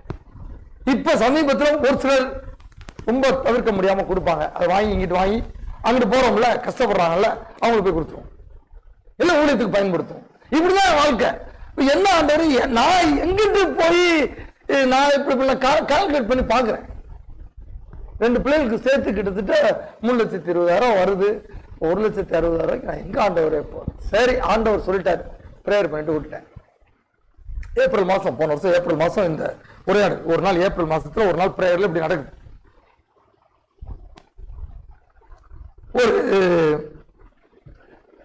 ஒரு மாசமா இல்ல ஒரு 1.5 மாசம் இருக்கும். 1.5 மாசத்துக்கு பிறகு எனக்கு ஒரு கால் வருது.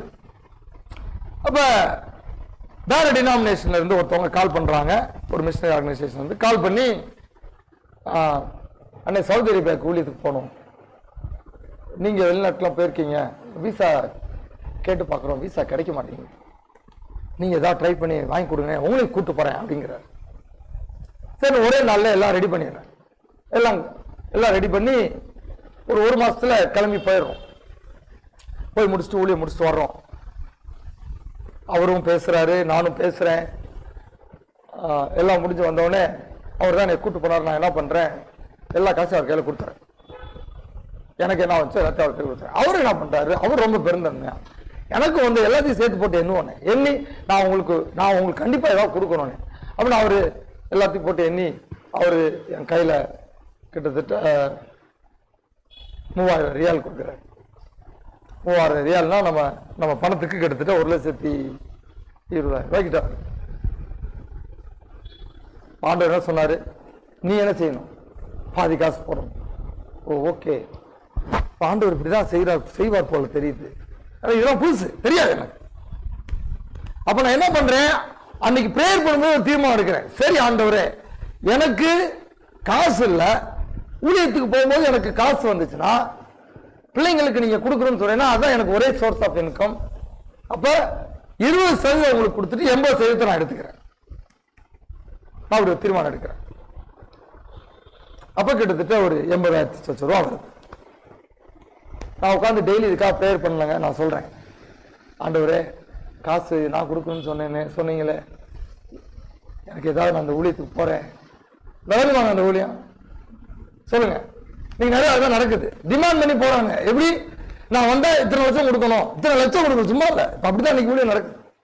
நான் வந்தா 1000 கொடுக்கணும், விளங்கி அந்த ஊழியம் ஒண்ணுமே நடக்காது. ஏதோ பாவம் மக்கள் ஏதோ தேவைக்காக வரும்போது மக்களை பார்த்து ஆண்டவர் செஞ்சாலே ஒழிய அந்த ஊழியக்காரனால ஒண்ணுமே கிடையாது. அப்படிப்பட்ட ஊழியக்காரன் கூப்பிட கூடாது. நான் சொல்றேன், அங்க ஆண்டவரே இருக்க மாட்டார்.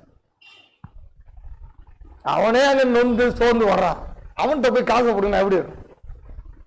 அவங்களா விரும்பி கொடுக்குறாங்களோ அது வேற. எதிர்பார்த்து அதெல்லாம் எனக்கே அதெல்லாம் முடியாங்க. நான் என்ன பண்றேன், சரின்னு வாங்கி வச்சுக்கிறேன். என் மகளை போய் நர்சிங்க்கு மவுண்ட் சைன்ல போடுறதுக்கு எல்லாம் என்கொயரி பண்றேன், எவ்வளோ காசு வருதுன்னு எல்லாம் கால்குலேட் பண்ணி பார்த்துட்டு சரி ஓகே, இன்னும் ஒரு 80,000 மேலே தேவைப்படுது அப்படிங்கிற மாதிரி வந்துச்சு. சரி ப்ரேயர் பண்ணிருக்கேன், எனக்கு ஒன்றும் பிரச்சனை இல்லை. என் மனைவி டாக்டரா இருக்கா, மனைவி சம்பாதிக்கிறா, இங்கிட்டு வராட்டா அங்கிட்ட இருந்து எடுத்து போட்டுருப்பேன், அவ்வளோதான். எனக்கு ஒன்றும் பெரிய பிரச்சனை இல்லை. ஆனால் ஆண்டவர் என்ன பண்றாரு, என் மகளுக்கு காலேஜ் சேர்க்கறதுக்கு 1 வாரத்துக்கு முன்னாடி திடீர்னு எங்கேயோ இருக்க ஒரு டாக்டர்கிட்ட பேசுறேன். அவரு அண்ணே கடவுள் எனக்கு ஒன்று தராரு, உங்களுக்கு காசு அனுப்பணும், நீங்க அக்கௌண்ட் பண்ண. அவர் 1 லட்சம் ரூபா அனுப்பிடுறாரு. இப்ப என்ன ஆயிருது, எனக்கு எவ்வளவு வேணுமோ அதோட 20,000 ரூபாய் கூட வந்துருது. இப்ப ஆண்டவர்கிட்ட போய் உட்கார்றேன், ஆண்டவரே நான் ஊழியத்துக்கு வர்ற காசு நீங்க சொன்னதுனால உங்களுக்கு கொடுக்கணும்னு 20% ஒதுக்குனது போக மிச்சத்தை என் பிள்ளைங்களுக்கு முடிஞ்சிருச்சு. இப்ப இன்னும் 20,000 மிச்சம் இருக்கு. இதை நான் என்ன பண்றது? ஒன்னும் எனக்கு என்ன பதில் வரல, ஒன்னும் தெரியல. சரின்னு விட்டுட்டேன். என் மகன் காலேஜில் போய் சேர்ந்துடுறா. சேர்ந்துட்டு ஒரு வாரத்துல கால் பண்றா, அப்பா என்னால இருக்கவே முடியல, பயங்கர சூடா இருக்கு, எனக்கு ஏசி ரூம் வேணும் அப்படிங்க.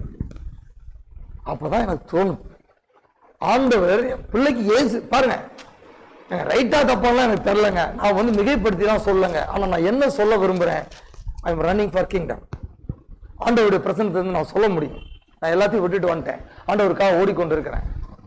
எனக்கு என்ன தேவை, என் பிள்ளைகளுக்கு என்ன தேவை, என் பிள்ளைகளுக்கு எவ்வளவு தேவை எனக்கு தெரியணும். அவருக்கு தெரியுமா தெரியாதாங்க? அவருக்கு தெரியுதுங்க, அவர் கொடுக்கிறாருங்க. நான் சொல்றேங்க, நீங்க எல்லாரும் ஆண்டவரை தேடுங்க, அவருடைய பரிசுத்தத்தை தேடுங்க, அவருடைய ராஜ்யத்திற்காக இன்வெஸ்ட் பண்ணுங்க. உங்க பிள்ளைங்களுக்கு ஆண்டவர்கிட்ட போய் எப்படி பெற்றுக்கொள்றதுன்னு கற்றுக் கொடுங்க. உங்க பிள்ளைங்களுக்கு காசை விடாதீங்க, வீணா போயிருங்க பிள்ளைங்க. நான் பாக்குறேன் நிறைய ரிச் பீப்புளோட பிள்ளைங்களை பாக்குறேன், நம்ம அட்வென்டிஸ் சர்ச்ல பாக்குறேன், தருதலையா இருக்குங்க. ஏன் தெரியுமா? அவனுக்கு காசு எப்படி வருதுன்னு தெரியல, கஷ்டம்னா என்னன்னு தெரியல, காசை கொடுத்து கொடுத்து பேம்பர் பண்ணி அவனுடைய பரிசுத்தத்தையும் அழிச்சு அவனுடைய எதிர்காலத்தையும் அழித்து விடுகிறீர்கள். செய்யாதீங்க. ஆண்டவர்கிட்ட போய் எப்படி ஜெபம் பண்ணி வாங்குறது நம்ம பிள்ளைங்களுக்கு கட்டே கொடுக்க மாட்டோம். நம்ம எது கேட்டாலும் இந்த வாங்கிக்கோ, இந்த வச்சுக்கோ, இந்த வச்சுக்கோ. பிள்ளைங்களுக்கு வெயிட் பண்றேன்னா என்னன்னு தெரியல, பிள்ளைங்களுக்கு ஜெபம் பண்ணி பெற்றுக்கொள்றேன்னா என்னன்னு தெரியல, பிள்ளைங்களுக்கு பரிசுத்தத்துக்கு வாழணுங்கிறதுக்கு நமக்கு நம்ம ஒரு எக்ஸாம்பிள் செட் பண்ணல. ஏன்னா நம்ம தான் ஓடிக்கிட்டே இருக்கோம், எதுக்கு பிள்ளைங்களுக்கு சேர்க்கிறது, அடுத்த ஜெனரேஷனுக்கு சேர்க்கிறது. இதை பத்தி ஒரு நாள் ஒரு இடத்துல பேசிட்டு இருக்கும்போது ஒரு சகோதரி கை தூக்குறாங்க. அப்ப நீதிமொழியில ஒரு வசனம் போட்டிருக்கே, என்ன வசனம் போட்டிருக்கு சொல்லுங்க, என்ன சொல்லியிருப்பாங்கன்னு நினைக்கிறீங்க?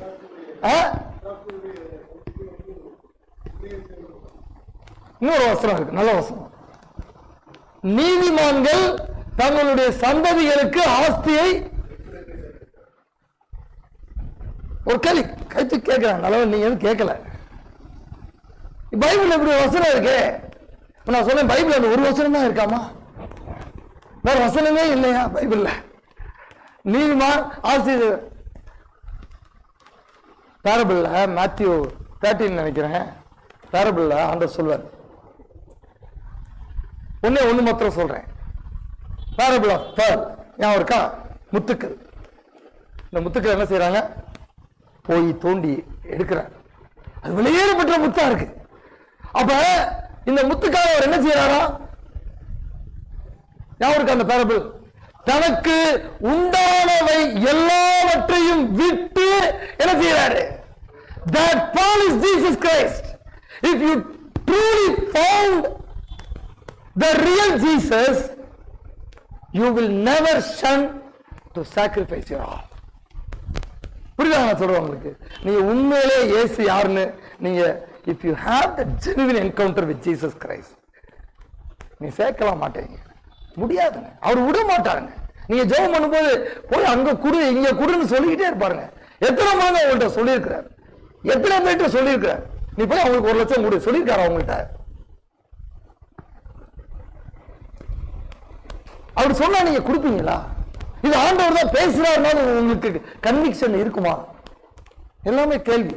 இதெல்லாம் ஏன் கேட்கிறேன், எனக்குலாம் சொல்றாரு, நான் வேலை செய்யாம இருக்கும் போது எனக்கு சொல்றாரு, நீ போய் அவங்களுக்கு 1 லட்சம் கொடு அப்படிங்கிற, நான் கொடுக்குறேன். போய் 20,000 கொடுங்கிறார், நான் கொடுக்குறேன். மிகைப்படுத்திலாம் சொல்லலங்க, எக்ஸாஜரேஷன் ஆண்டவர் பார்த்து கொண்டிருக்கிறார், அவருடைய சன்னிதானத்திலிருந்து பேசிக் கொண்டிருக்கிறார். God commissions us. அப்ப எப்ப நான் கொடுக்க முடியும்? அவர் கொடுத்தாலும் கொடுக்க முடியும். நீங்க கொடுக்கிறவங்க தெரிஞ்சா அவர் கொடுத்துக்கிட்டே இருப்பாருங்க உங்களுக்கு, நீங்களும் கொடுத்துக்கிட்டே இருப்பீங்க. ஆண்டவரிடத்திலிருந்து பெற்றுக்கொள்ள வேண்டிய ரகசியம் இதுதாங்க. நீங்க கொடுத்து கொண்டே இருப்பீங்க, அவரும் கொடுத்து கொண்டே இருப்பீங்க.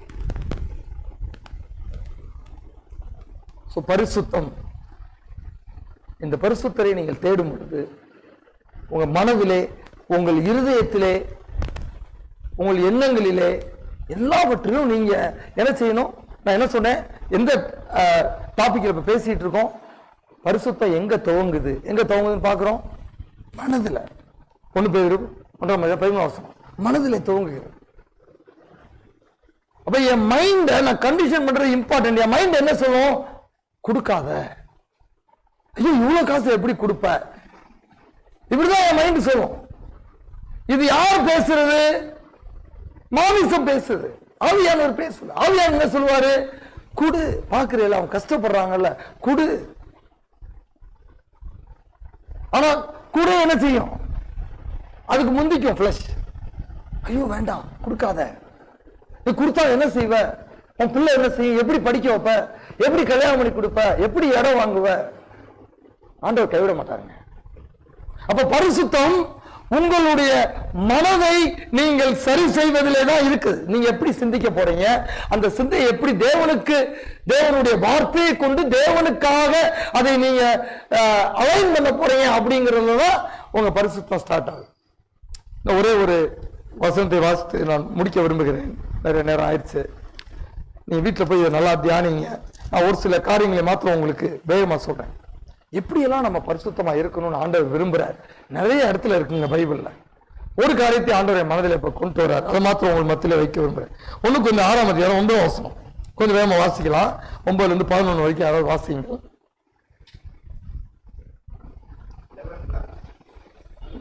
இப்படிப்பட்டவர்களாய் இருந்தீர்கள்.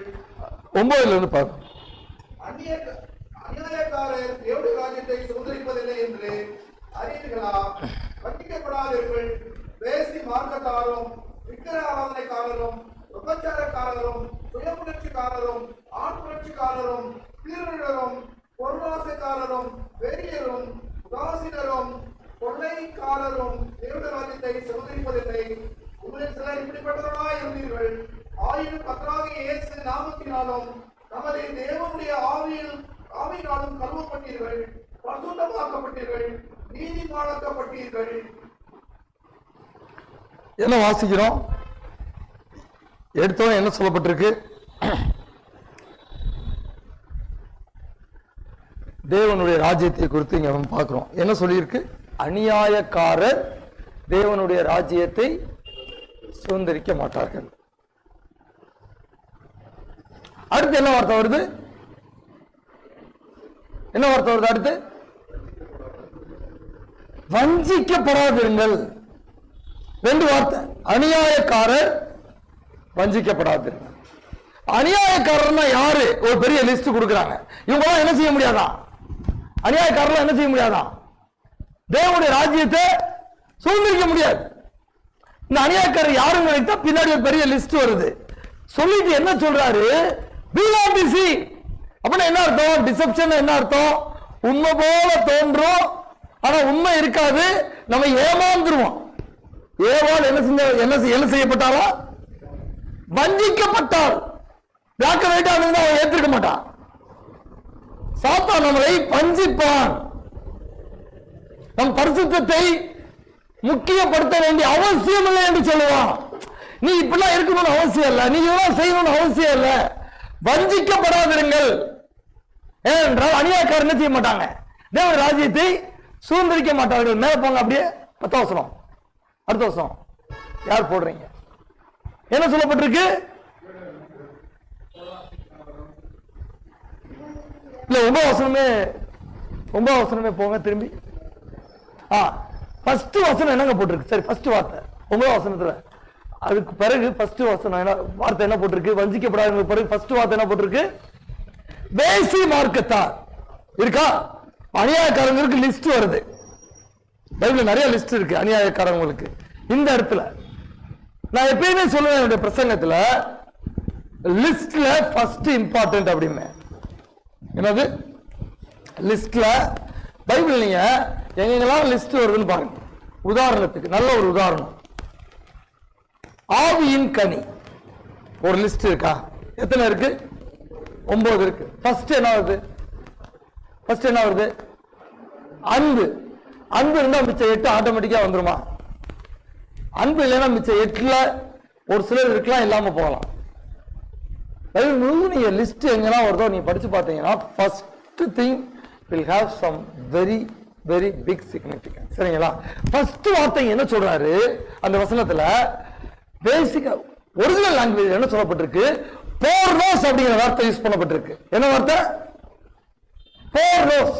ஃபெமினியேட்டாமா? ஃபெமினியேட்டாமா? போர்னோஸ்னா என்ன? போர்னோஸ்னா என்ன? வேசி மார்க்கத்தார் அப்படின்னு இருக்கு. எல்லாம் ரொம்ப இப்ப நம்ம யூஸ் பண்றது இல்லை இந்த வார்த்தை.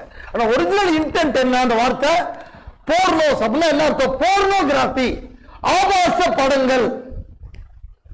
இன்னைக்கு இங்கே இருக்கு எல்லாமே. அமெரிக்கா ரிசர்ச் எடுத்திருக்காங்க, 60% of the pastors are addicted with pornography அப்படின்னு சொல்றாங்க. எத்தனை? 60% ஊழியக்க போதகர்கள் போர்னோகிராபி பார்க்கறான். சும்மா லிஸ்ட்ல போர்னோஸ்ங்கிற வார்த்தை ஃபர்ஸ்ட் வரல.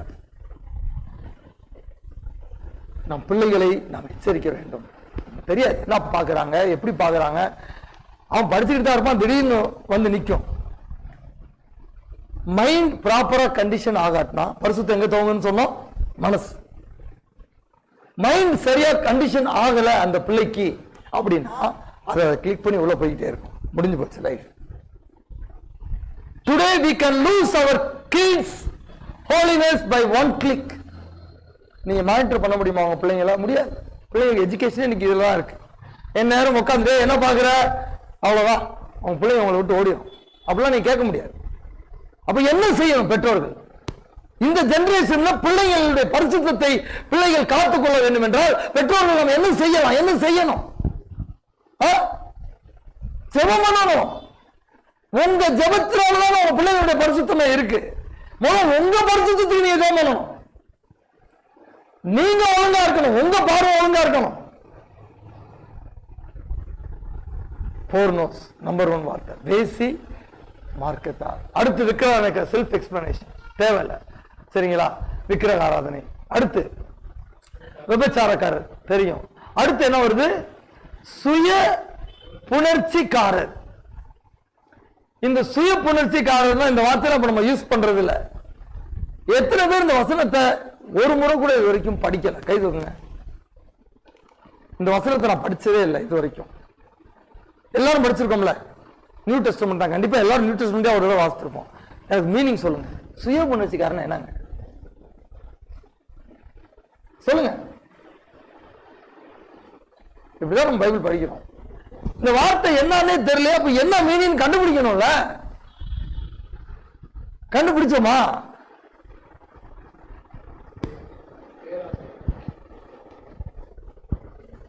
சுய முயற்சிக்காரர் இல்ல, அது அடுத்து வருதுல, அதுதான் ஹோமோசெக்சுவல்ஸ். இருங்க, நான் இன்டர்சேஞ்ச் பண்ணிடக்கூடாது, நான் உங்களுக்கு கரெக்டா சொல்றேன்.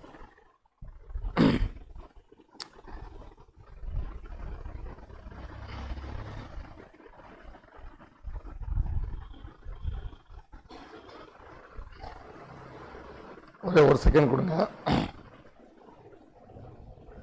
ரைட்டா நான் பாத்துறேன், எனக்கு தெரியும், ரைட்டா பாத்துறேன். சுய புணர்ச்சிக்காரர்னா ஒரிஜினல் லாங்குவேஜ்ல அந்த வார்த்தையை சொல்லி உங்களுக்கு எக்ஸ்பிளைன் பண்றேன்.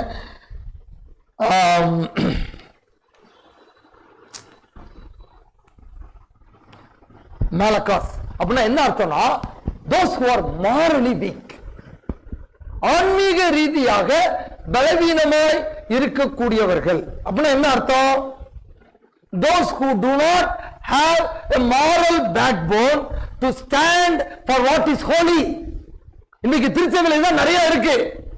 இவங்க என்னவா பரலோக ராஜ்யத்துக்குள்ள போக முடியாது. எல்லா கூட்டத்தோட நானும் போறேன் அப்படின்னா கூட்டத்தோட தான் போவீங்க, தேவ ராஜ்யத்துக்குள்ள போக முடியாது. அவங்க செய்யறாங்க, நானும் செய்யறேன், சர்ச்சில் செய்யறாங்க, பாஸ்டர் செய்யறாரு. அவர் பரிசுத்தத்துக்கு, சர்ச் பரிசுத்தத்துக்கு அடையாளம் கிடையாது. பரிசுத்தத்துக்கு அடையாளம் யாரு? தேவன் அவருடைய வார்த்தையின் மூலமாக நமக்கு வந்திருக்கக்கூடிய இன்ஜெக்ஷன், ஒரு command. You must have a moral backbone to follow the word. You cannot be a wind and enter into the kingdom of God. நடக்காது. எப்படியும் வாழ்வேன், ஆனா தேவனுடைய ராஜ்யத்துக்குள்ள போயிடுவேன். ட்ரீமா தான் வசனம் சொல்லுங்க, நான் அப்படி சொல்லல. அடுத்து என்ன வார்த்தை வருது?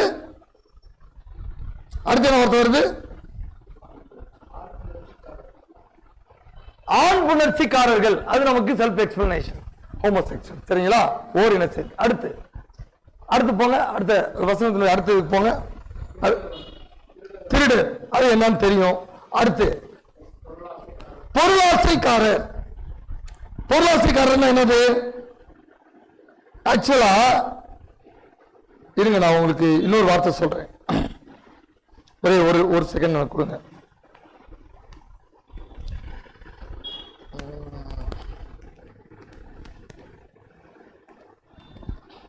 இந்த பொருளாசைக்காரன் அப்படிங்கிறதுக்கு ஒரிஜினல் லாங்குவேஜ்ல வந்து பிளியோனெக்டிஸ் அப்படின்னு இருக்கு.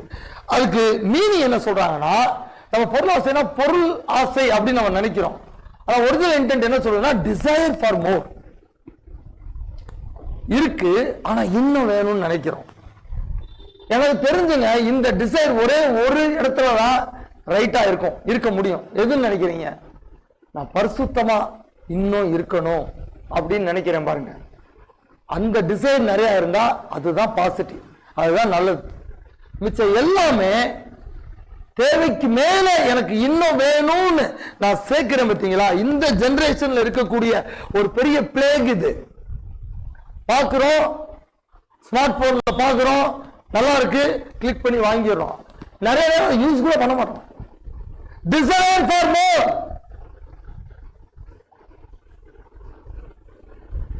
We cannot enter into the kingdom of God. அடுத்து என்ன சொல்லப்பட்டிருக்கு? வெறியர்னா குடிக்காரவங்க தெரியும் நமக்கு, அதுக்கு எக்ஸ்பிளனேஷன் தேவையில்லை. இந்த ஜெனரேஷன் அப்படித்தானே இருக்கு. ஆண்கள் மாத்திரம் இல்ல, உங்க ஊர்ல பெண்களும் நைட்டு 12 மணி 1 மணிக்கு குடிச்சிட்டு ஆடிட்டு இருக்காங்க. மேபி சென்னையில அப்படிதான் இருக்கு, எல்லா சிட்டிஸ்லயும் அப்படிதான் இருக்கு. நம்ம பிள்ளைங்க அப்படி போயிடக்கூடாது. வெறியர்கள். அடுத்து என்ன போட்டிருக்கு? உதாசீனர். உதாசீனர் என்ன நினைக்கிறீங்க? உதாசீனர் என்ன? உதாசீனர் அப்படின்னா என்ன மீனிங்? வெர்பல் அபியூசஸ் அப்படின்னு போட்டிருக்கு ஒரிஜினல் லாங்குவேஜ்ல. என்னவா? கண்டமேனி பேசுறோம்ல, கண்டமேனி திட்டுறோம்ல, கண்டமேனி புறணி பேசுறோம்ல, வெர்பல் அபியூசஸ். வெர்பல் அபியூசஸ் என்ன செய்ய முடியாது? தேவனுடைய ராஜ்யத்திற்குள்ள என்ன செய்ய முடியாது? சுதந்திரிக்க முடியாது.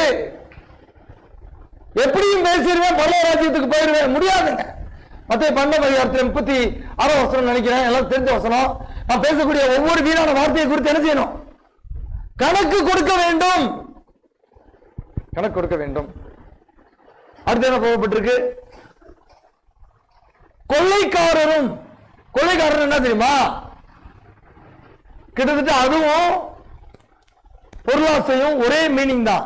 ஆனா இது என்ன சொல்லப்பட்டிருக்கு? Desire to have more even through violence. அதாவது எனக்கு இன்னும் வேணுங்கிறதுக்காக நான் என்ன ரீதியும் பயன்படுத்தி சேர்க்கணும் அப்படின்னு நினைக்கிறேன். நல்ல உதாரணம், லஞ்சம் வாங்குறது, அடுத்தவங்களை ஏமாத்தி, அண்ணன் தம்பிகளை ஏமாத்தி நிலத்தை பிடிங்கிறது நிறைய நடக்குது. இப்ப நம்ம சர்ச்சிலும் நடக்குது. நிறைய பிரேயர் ரிக்வெஸ்ட் வருது. இவங்க எல்லாம் அந்த பூமியை சுதந்திரிக்கலாம், வரக்கூடிய பூமியை சுதந்திரிக்க முடியாது. ஆண்டவர் உங்களையும் என்னையும் அழைத்ததற்கு ஒரே ஒரு இலக்கு தான், நீங்களும் நானும் பரிசுத்தமுள்ளவர்களாக இருக்க வேண்டும். வசனம் என்ன சொல்லுது? உங்களில் சிலர், 11 வசனம், உங்களில் சிலர் இப்படிப்பட்டவர்களாக இருந்தீர்கள். நம்ம எல்லாருமே, நான் சிலர்லாம் சொல்ல மாட்டேன், நம்ம எல்லாரும் அட்லீஸ்ட் ஒன் பார்ட் ஆஃப் லைஃப்லயாவது இதுல ஏதாவது இருக்கதான் செஞ்சிருக்கோம், இல்லன்னு சொல்ல முடியாது. அட்லீஸ்ட் இருக்கும் போதே இன்னும் எனக்கு வேணும் அப்படிங்கிற அந்த ஆசை, பேராசை வரவங்க யாருக்கு இருக்கு? உங்களில் சிலர் இப்படிப்பட்டவர்களாக இருந்தீர்கள், ஆயினும், அங்கதான் கிரேஸ் வருது, ஆயினும் கர்த்தராகிய இயேசு கிறிஸ்து நாமத்தினாலும் தேவனுடைய ஆவியினாலும் கழுவப்பட்டீர்கள். என்ன வார்த்தை வருது? பரிசுத்தமாக்கப்பட்டீர்கள், நீதிமான்கள் ஆக்கப்பட்டீர்கள் அப்படின்னு சொல்லிட்டு என்ன சொல்றாரு? நீ இப்பதான் இருந்த, ஆனா நான் உன்னை பரிசுத்தத்துக்காக அழைத்ததுனால, நீ என்கிட்ட மன்னிப்பு கேட்டதுனால, நான் உன்னையோட ரத்தத்தினால கழுவி உன்னை நீதிமானாக்கி உன்னை பரிசுத்தமாக்கிட்டேன். இனி நீ எப்படி இருக்கணும்? இந்த வசனத்தை நீங்க கேட்டீங்க, இன்னைக்கு இந்த பிரசங்கத்தை கேட்டீங்க, ஆண்டவர் உங்களுக்கு இந்த தாட் மூலமா பேசிட்டு இருக்கிறாரு. இனி எப்படி இருக்கணும்? எல்லாவற்றையும் அனுபவிக்க எனக்கு அதிகாரம் உண்டு. 12 வசனம், உங்களுக்கு கொஞ்சம் 6 ரொம்ப முக்கியமான வசனம். எல்லாவற்றையும் எதை வேணாலும் வாங்கலாங்க, நீங்க கிளிக் பண்ணி எதை வேணாலும் வாங்கலாம். எல்லாவற்றையும் அனுபவிக்க எனக்கு அதிகாரம் உண்டு, ஆகிலும் எல்லாம் எனது தகுதியாயிராது. அங்கதான் நீங்க லைன் டிரா பண்ணணும். இது ஆண்டவருக்கு பிரியமா? இந்த மாதிரி நான் காசு ஸ்பெண்ட் பண்றது ஆண்டவருக்கு பிரியமா? இந்த மாதிரி காரியங்கள்ல நேரம் செலவழிக்கிறது ஆண்டவருக்கு பிரியமா? இந்த மாதிரி காரியங்களை பார்ப்பது ஆண்டவருக்கு பிரியமா?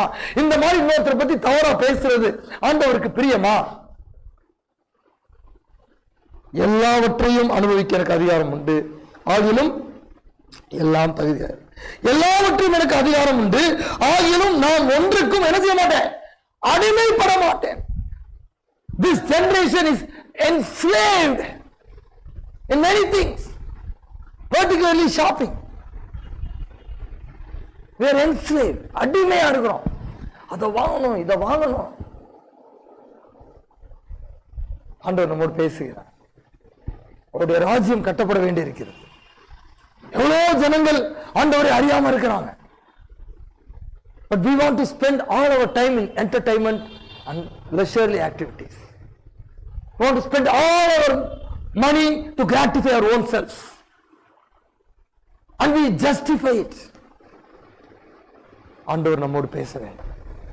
நம்ம எல்லாரும் எந்திரிச்சு நிற்போம். ஒரு நிமிஷம் எல்லாம் எந்திரிச்சு நிற்போம். ஆண்டவரிடத்தில் நம்முடைய வாழ்க்கையை ஒப்பு கொடுப்போம். 1 தெசலோனிக்கேயர் 4ஆம் அதிகாரத்திலே ஆண்டவர்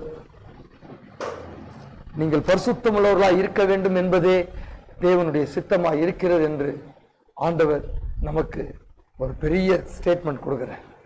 எல்லா கண்களை மூடுவோம், ஆண்டவரிடத்தில் ஒப்பு கொடுப்போம். ஆண்டவரே, இதுவரைக்கும் என் வாழ்க்கை இந்த நாளிலே நான் கேட்ட வசனத்திற்கு அடிப்படையில் இல்லாத மாதிரி தெரியுது. ஆண்டவரே, இனி என் வாழ்க்கையில பரிசுத்தத்திற்கு முக்கியத்துவம் கொடுக்கணும். ஆண்டவரே, உங்களை அழைத்தவர் பரிசுத்தரா இருக்கிறது போல உங்கள் நடக்கைகள் எல்லாவற்றிலும் நீங்கள் பரிசுத்தரா இருங்க என்று நீ சொன்னீங்க. ஆண்டவரே, you expect me to live a set apart, a different life, Lord.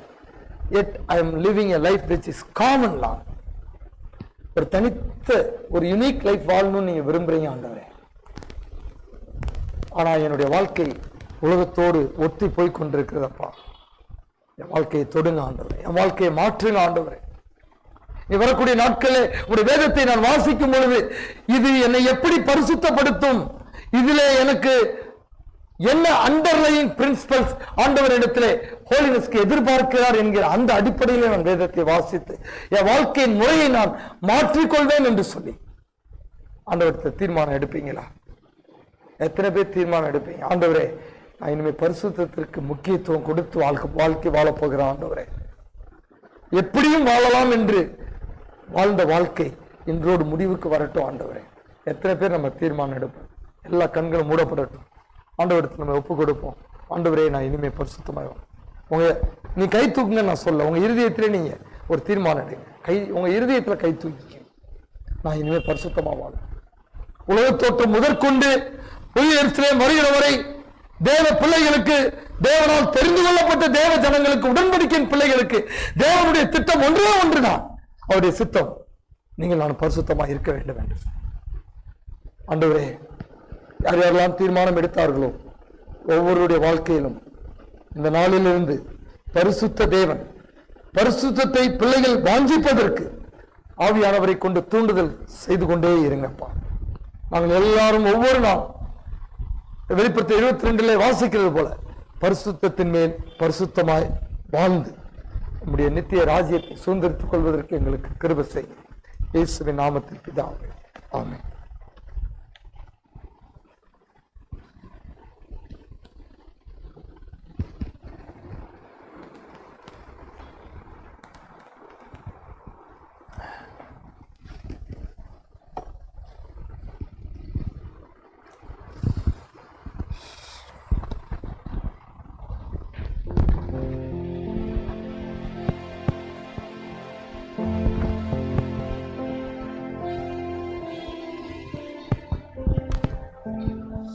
I want to thank Brother Samuel Edison for that wonderful message.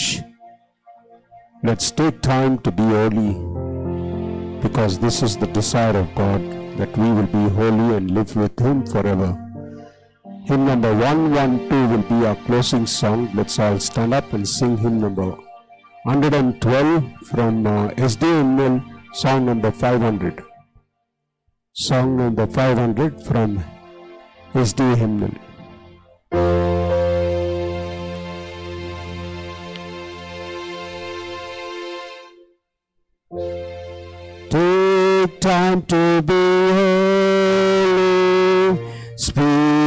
for the Lord, abiding in always, and feed on His word. Make friends of God's children, help those who are weak.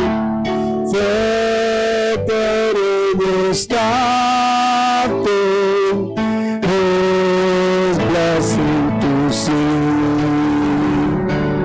Take time to behold, love washes all. Spend much time in secret with Jesus alone. Now look into Jesus, like it thou shalt be. Thy friends in thy conduct is like you shall see. Take time to behold, let Him be thy God, and run not before Him, whatever betide.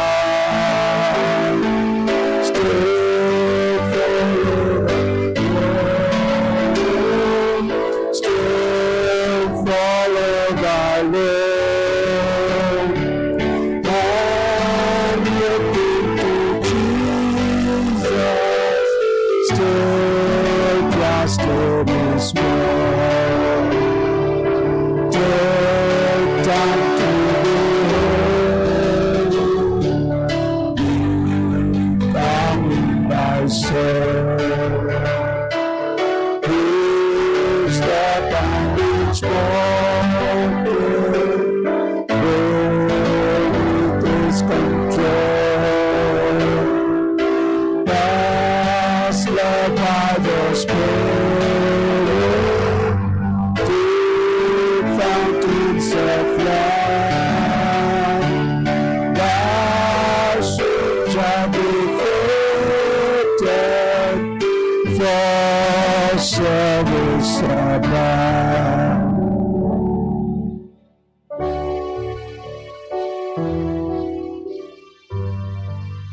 நம்முடைய முழங்கால்களை நாம் முடக்குவோம். பரிசுத்தருக்கு முன்பாக பரலோக சேனைகள் பரிசுத்தர் பரிசுத்தர் என்று சொல்கின்ற பொழுது நம்முடைய முழங்கால்களையும் முடக்கி இந்த பரிசுத்த நாளிலே ஆண்டுடைய திரு சமூகம் நம்மை பரிசுத்தமாக்க இந்த ஓய்வு நாள் நமக்கு பயனுள்ளதாக இருக்கட்டும். நல்ல பிதாவே, இந்த அருமையான வேலைக்காக உமக்கு நன்றிகளை நாங்கள் ஏறெடுக்கிறோம். எங்களுடைய வாழ்வின் நோக்கம் எதுவா இருந்து கொண்டிருக்கிறது?